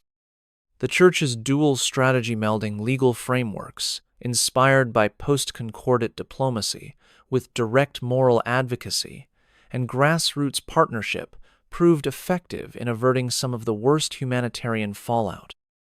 In Andean parishes, where altars overlook ancient terraces, the Church's adaptive diplomacy demonstrated how historical lessons from uneasy pacts with totalitarian regimes could evolve into proactive protections for life and dignity in an era defined by environmental peril. Beneath the shadowed vaults of Europe's great cathedrals, where stained glass filters sunlight into kaleidoscopes of color, the Vatican's diplomatic legacy found fresh expression in safeguarding cultural heritage amid modern crises. Faced with threats from armed conflict, urban development, and neglect, the Holy See negotiated agreements with Italy, France, and other nations to protect ecclesiastical monuments as integral to humanity's patrimony. These accords, inspired by the Church's historical experience with concordats, went beyond simple property clauses to affirm the spiritual and communal value of sacred sites. When unrest erupted in parts of the Balkans in the early 1990s, threatening centuries-old basilicas and monasteries, Vatican envoys invoked these treaties to secure ceasefire zones around key cultural treasures. Preservation experts, often clergy, trained in art history, worked alongside UNESCO teams under the legal umbrella provided by the agreements, stabilizing ancient frescoes and rebuilding war-damaged churches. In urban centers, when infrastructure projects endangered medieval chapels, bishops drew on treaty safeguards to propose alternative plans that balanced modernization with conservation. The resulting collaborations turned potential flashpoints into opportunities for dialogue among government planners, heritage authorities, and local congregations. This model melding clear legal protections with proactive partnership demonstrated the Church's evolved diplomatic approach, safeguarding the tapestry of human memory not through isolation, but by weaving state, scholarly, and faith actors into a unified effort. In parish communities whose ancestors had worshipped under vaulted ceilings for generations, these efforts preserved more than stone and glass. They upheld the continuity of identity, memory, and hope. By transforming lessons from past compromises into tools for cultural stewardship, The Vatican affirmed that true respect for human dignity encompasses both people and the sacred spaces that shape their shared story. Amid the relentless advance of globalization and digital communication, the Vatican recognized that preserving religious freedom and human dignity also meant safeguarding privacy, conscience, and the sanctity of personal data. Drawing on its rich history of concordat diplomacy first with Hitler and through decades of refinement, the Holy See entered into pioneering agreements with European and Latin American states to establish digital rights covenants. These modern accords guaranteed the Church's ability to conduct confidential pastoral care, protect the privacy of Confession 7 when recorded digitally, and shield sensitive community information from intrusive state surveillance. When proposals for mass data collection under the guise of national security emerged, bishops invoked these covenants to demand carve-outs for ecclesial communications, rooted in the seal of confession and pastoral trust. In practice, Vatican representatives worked with legislators to craft legislation that recognized sacramental confidentiality as a fundamental right, ensuring that digital platforms could not override the Church's moral and legal commitments. Simultaneously, the Holy See partnered with tech ethicists and human rights organizations to host forums on the ethical use of artificial intelligence and the protection of vulnerable populations online. These gatherings, held under the covenant framework, united policymakers, religious leaders, and digital rights advocates to draft guidelines balancing innovation with respect for human dignity.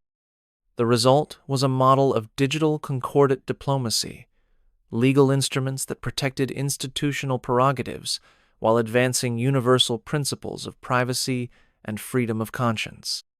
In parishes, small and large, clergy found reassurance that their ministries, whether youth, counseling, or outreach to the marginalized, could continue without fear of unwarranted intrusion. By transforming lessons from its pact with a totalitarian state into safeguards against modern technological overreach, the Vatican demonstrated how historical compromises can yield enduring commitments to human dignity in every era. In universities and seminaries around the globe, theologians and historians collaborate to mine the Vatican's extensive diplomatic archives, drawing critical lessons from the Church's concordat evolutions from the fraught pact with Hitler to modern digital rights covenants.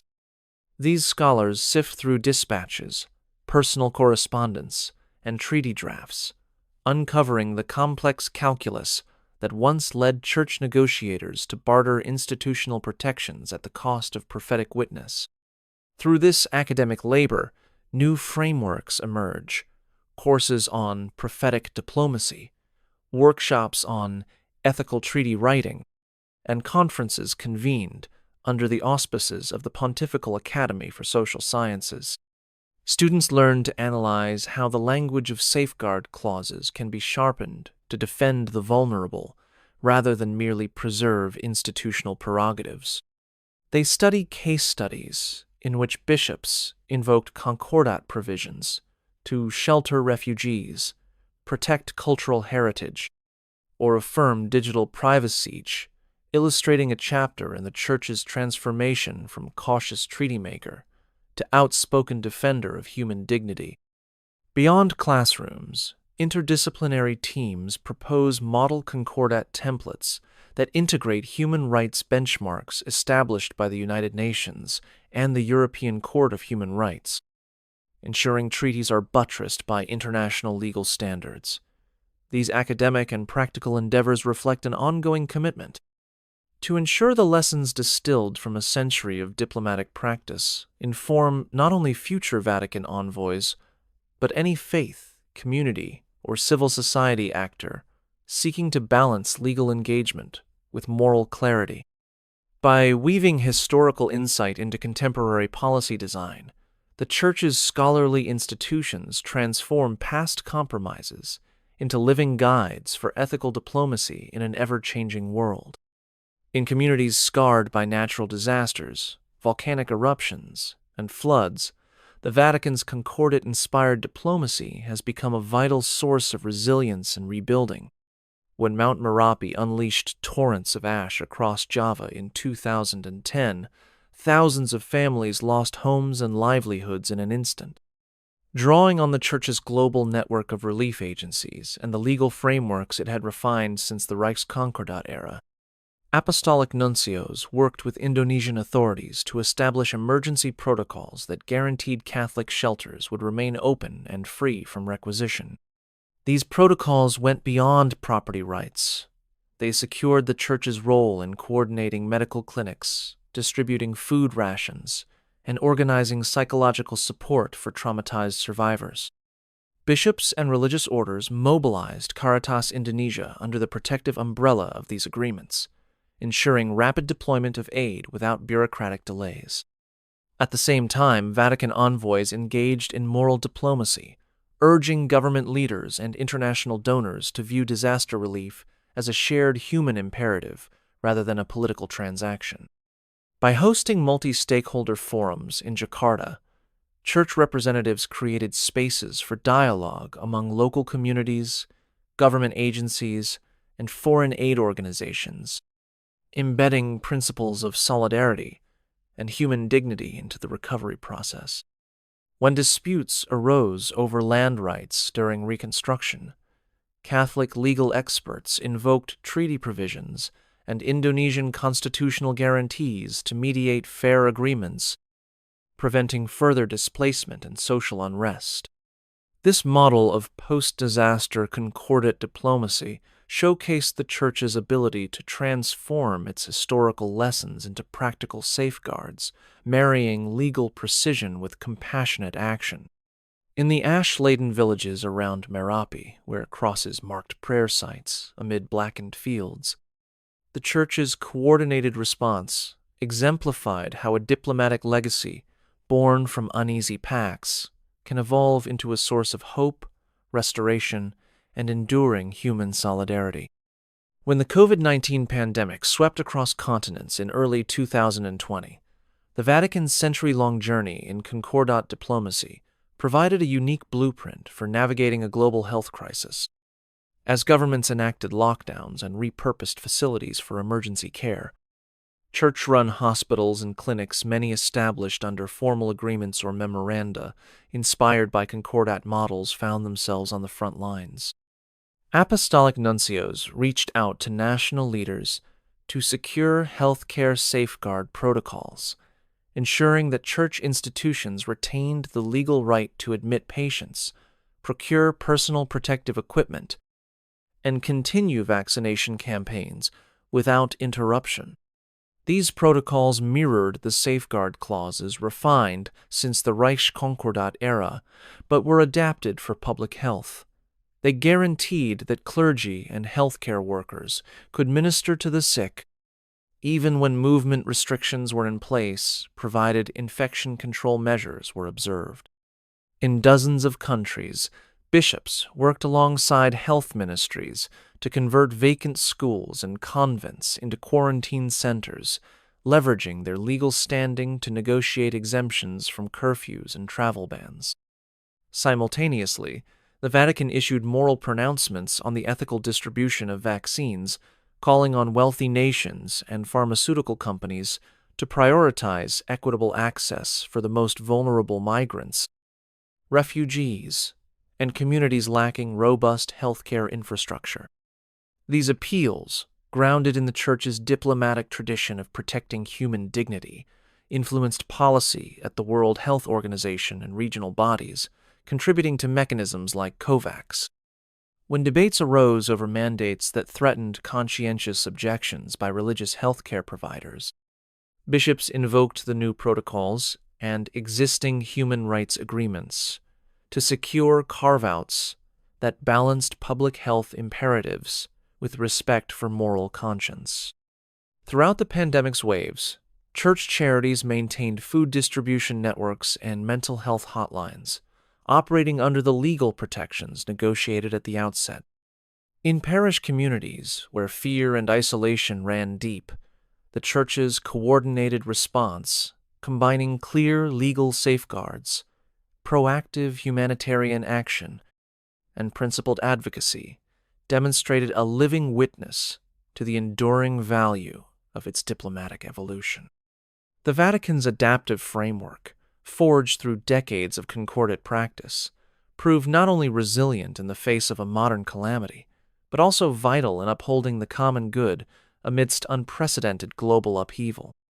In the autumn of 2021, as nations wrestled with the dual challenges of pandemic recovery and geopolitical fracture, the Vatican once again turned to its well-honed concordat principles to advocate for global unity. Faced with supply chain disruptions that threatened essential goods and medical equipment, Holy See diplomats reached out to international bodies, particularly the World Trade Organization and G20 to propose a Solidarity Trade Pact, drawing on the century-old template of safeguard clauses and moral accountability first tested in the Reichskonkordat.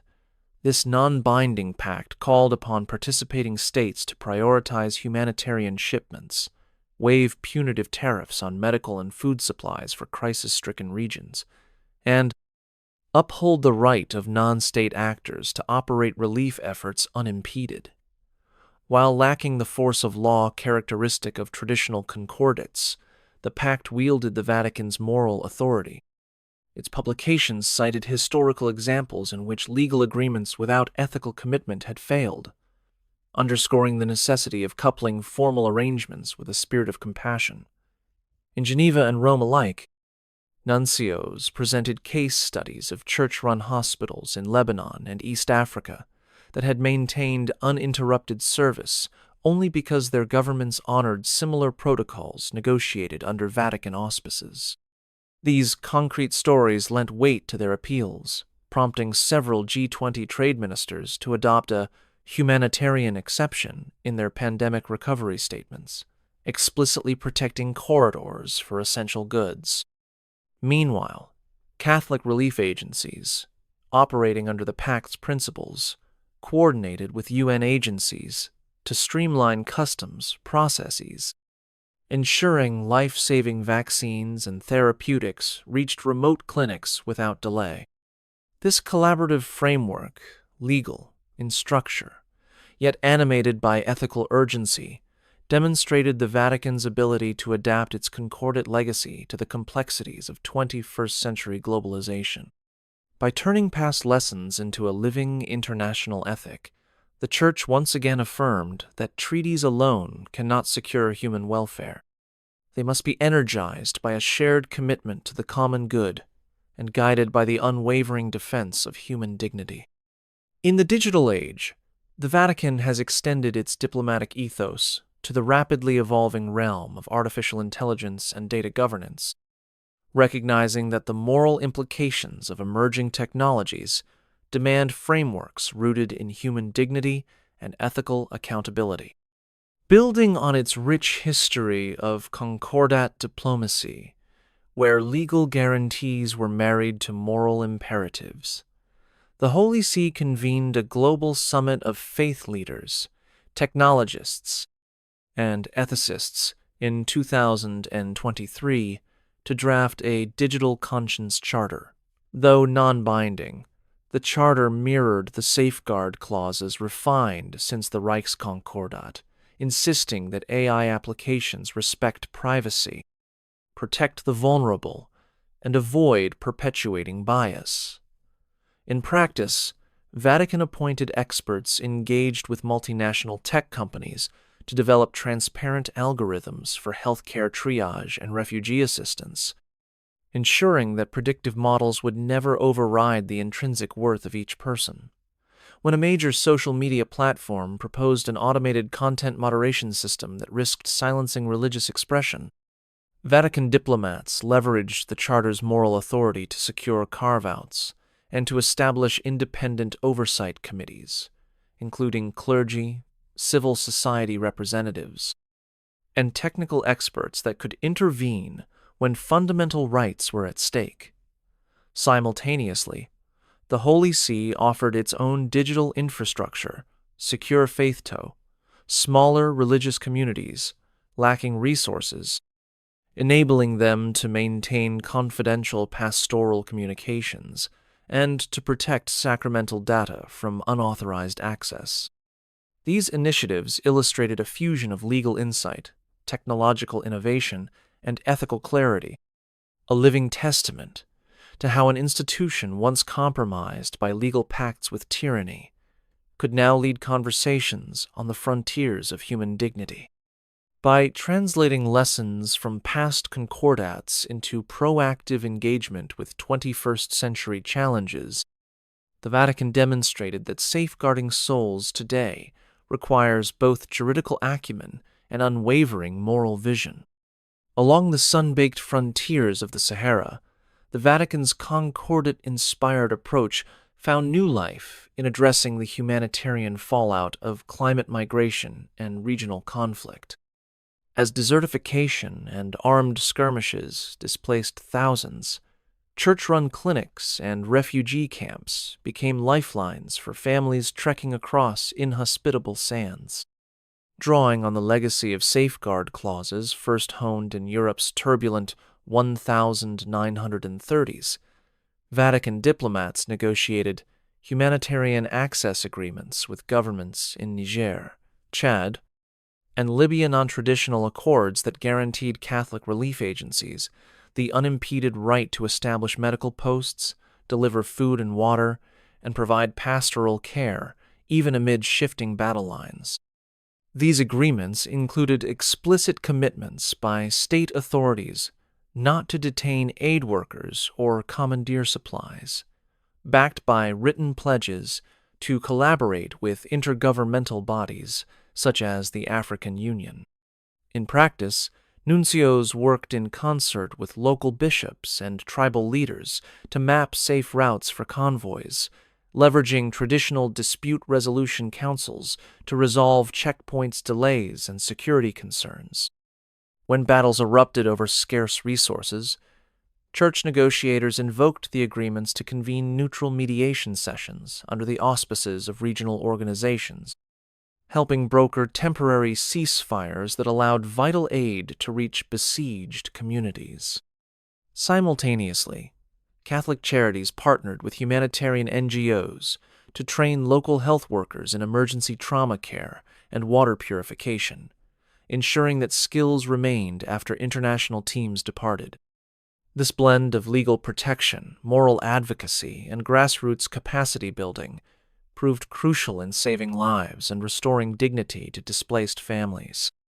In desert settlements where the cross now stands beside tents and makeshift clinics, the Vatican's adaptive diplomacy born from uneasy pacts with totalitarian powers and refined through decades of global practice continues to demonstrate that genuine human solidarity transcends borders and crises, safeguarding the vulnerable through both covenant and conscience. In the parched expanse between Niger and Mali, shifting front lines and extremist incursions threatened to sever the fragile lifeline that Catholic relief agencies had built for displaced families. Drawing on the humanitarian access agreements negotiated with regional governments, accompanied by moral leverage at the African Union, the Apostolic Nuncio in Niamey convened urgent talks with military commanders and tribal elders to re-establish safe passages. Under the protective umbrella of these accords, church-run clinics reopened on desert routes, offering emergency care and clean water to hundreds forced into survival treks. Pastoral teams traveled alongside medical convoys, ensuring that spiritual support remained intact even as bullets flew. When the Malian army threatened to dismantle one such corridor, Vatican diplomats invoked the written pledges agreed in Niamey and Bamako, securing an immediate ceasefire that allowed 200 refugees to cross into Niger under UN-escorted protection. Simultaneously, Caritas Sahel collaborated with local NGOs to train community health workers in trauma counseling and mobile clinic management skills preserved when international teams withdrew.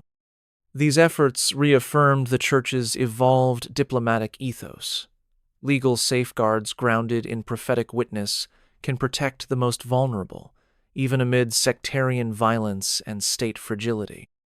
In the verdant valleys of Cambodia, where centuries-old Angkorian temples bear witness to the ebb and flow of empire, the Vatican's diplomatic legacy found fresh purpose in protecting religious minorities caught between political factions.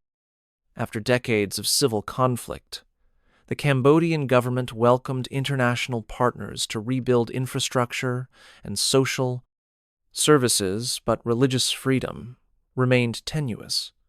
Drawing on its refined model of safeguard clauses and public advocacy, the Holy See negotiated a cultural and religious heritage concord, guaranteeing the Church's right to restore centuries-old mission churches and operate schools teaching both Khmer and Catholic traditions.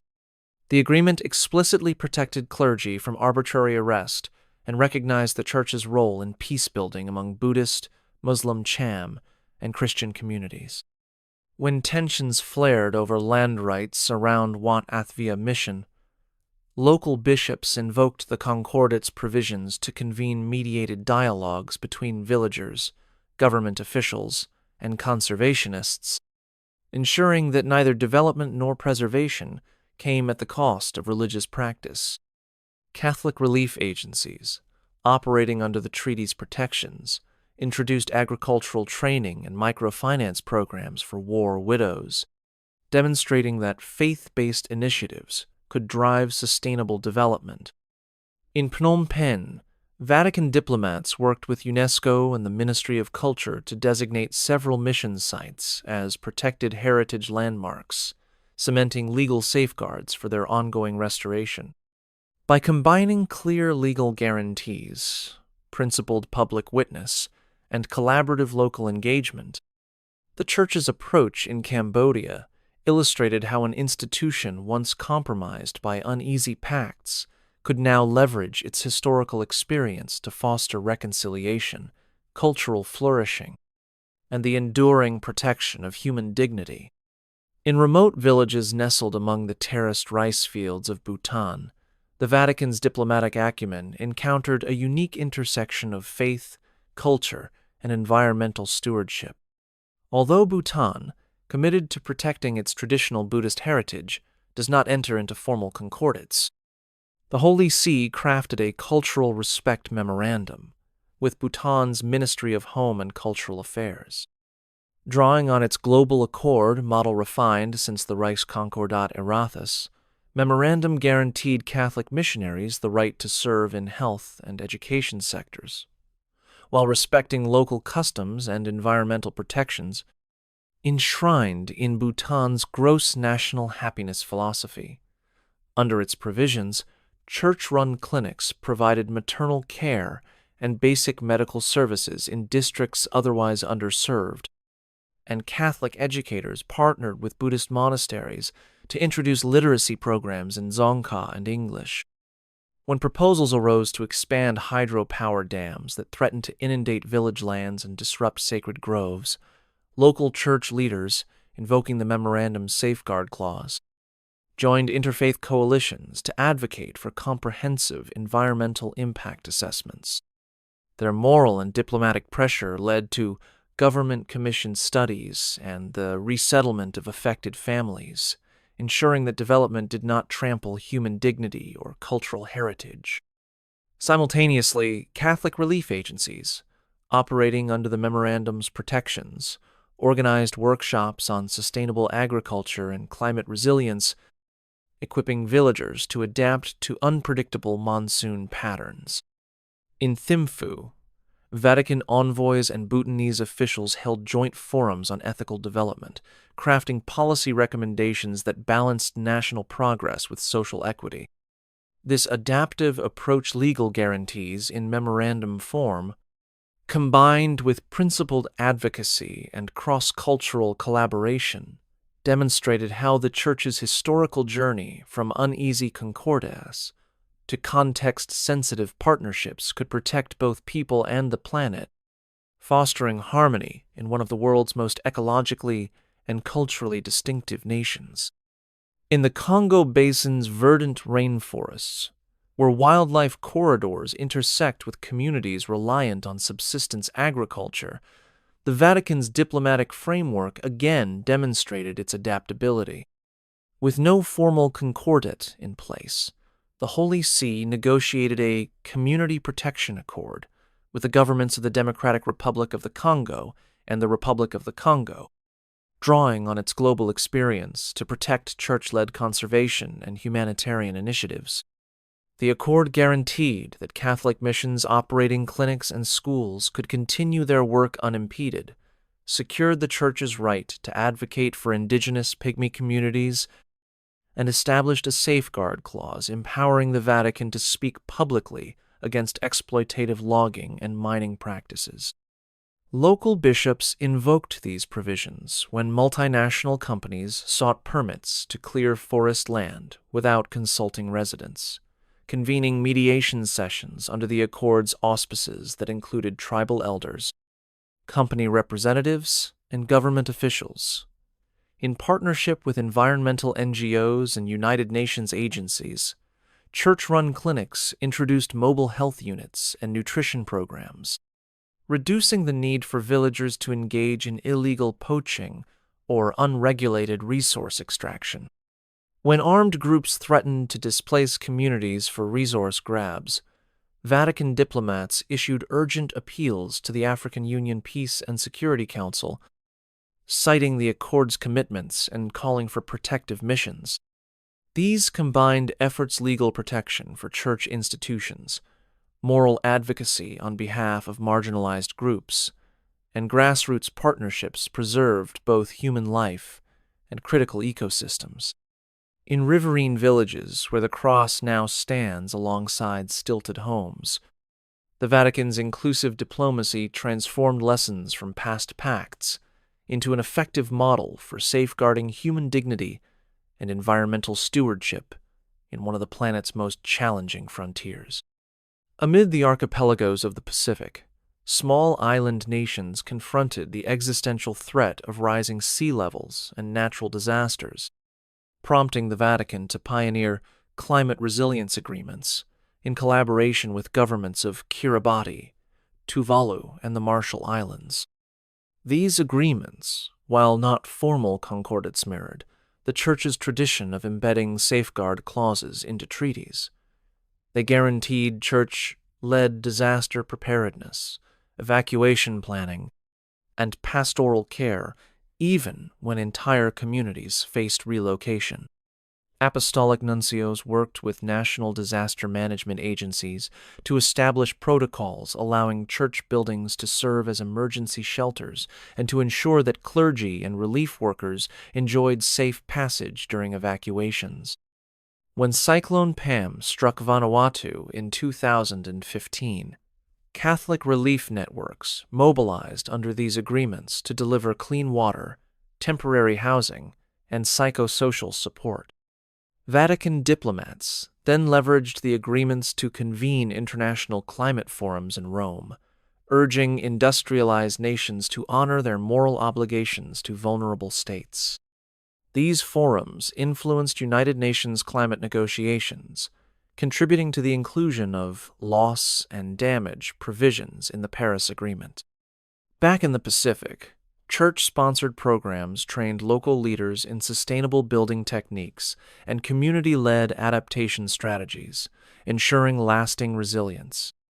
By fusing legal recognition of church humanitarian roles with prophetic calls for global climate justice, the Vatican demonstrated how its diplomatic heritage born from uneasy wartime pacts and refined through decades of concordat practice could address the defining crisis of our era, safeguarding both island cultures and the human dignity of their inhabitants.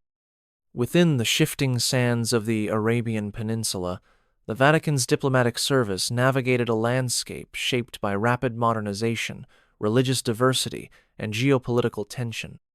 In the United Arab Emirates and Bahrain, where formal agreements with the Holy See had matured into bilateral declarations, the Church secured the right to build churches, operate schools, and conduct pastoral care for expatriate Catholic communities, numbering in the hundreds of thousands.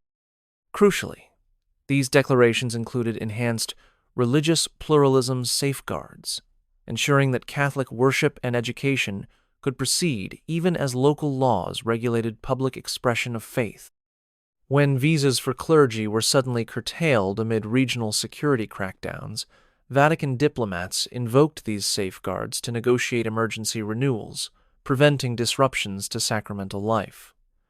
In Abu Dhabi, the Church's growing footprint culminated in Pope Francis's historic 2019 visit, facilitated by the declarations which led to the signing of the document on human fraternity with the Grand Imam of Al-Azhar. This landmark agreement, while not a concordat, drew heavily on the Vatican's diplomatic ethos by promoting mutual respect, coexistence, and the protection of minorities. In Manama, Church and Muslim leaders established interfaith councils under the Declaration's auspices to address issues such as labor rights for migrant workers, healthcare access, and community integration. These councils produced policy recommendations that governments adopted, demonstrating that the Vatican's model pairing clear legal instruments with proactive moral engagement could foster harmony in one of the world's most complex religious environments. By translating its concordat legacy into a context of interfaith collaboration, the Church reaffirmed its commitment to protecting human dignity across cultural and theological divides. Returning full circle to Europe, where the Vatican's original concordat with Hitler continues to inform its diplomatic imagination, the Holy See has embraced an era of unprecedented archive, openness publishing nearly all concordat texts and related correspondence online for public scrutiny. Scholars, policymakers, and faith communities can now trace the evolution from the flawed 1933 Reichskonkordat to modern agreements grounded in human rights law. This transparency has enabled comparative analyses across over 90 concordats, revealing best practices such as explicit humanitarian clauses, independent oversight bodies, and mechanisms allowing for temporary suspension in cases of gross human rights violations. European collegiate bodies like the Venice Commission have incorporated these findings into guidelines for drafting church-state agreements, emphasizing the need for moral safeguards alongside legal rights. Meanwhile, Catholic dioceses host public forums where survivors of 20th-century totalitarianism share first-hand accounts, reminding all that treaties alone cannot secure freedom. In Brussels and Strasbourg, the Holy See partners with the Council of Europe and the European Parliament to promote model protocols that any state can adopt, ensuring that the legacy of uneasy wartime pacts becomes a universal lesson in crafting equitable, conscience-centered diplomacy. As the final covenant in our series, Chapter 55 demonstrates that from the brooding shadows of 1933 to the collaborative spirit of today, the Vatican's journey underscores a timeless truth. Lasting peace and freedom depend not solely on words inked to treaties, but on the unwavering moral conviction to defend the dignity of every human being.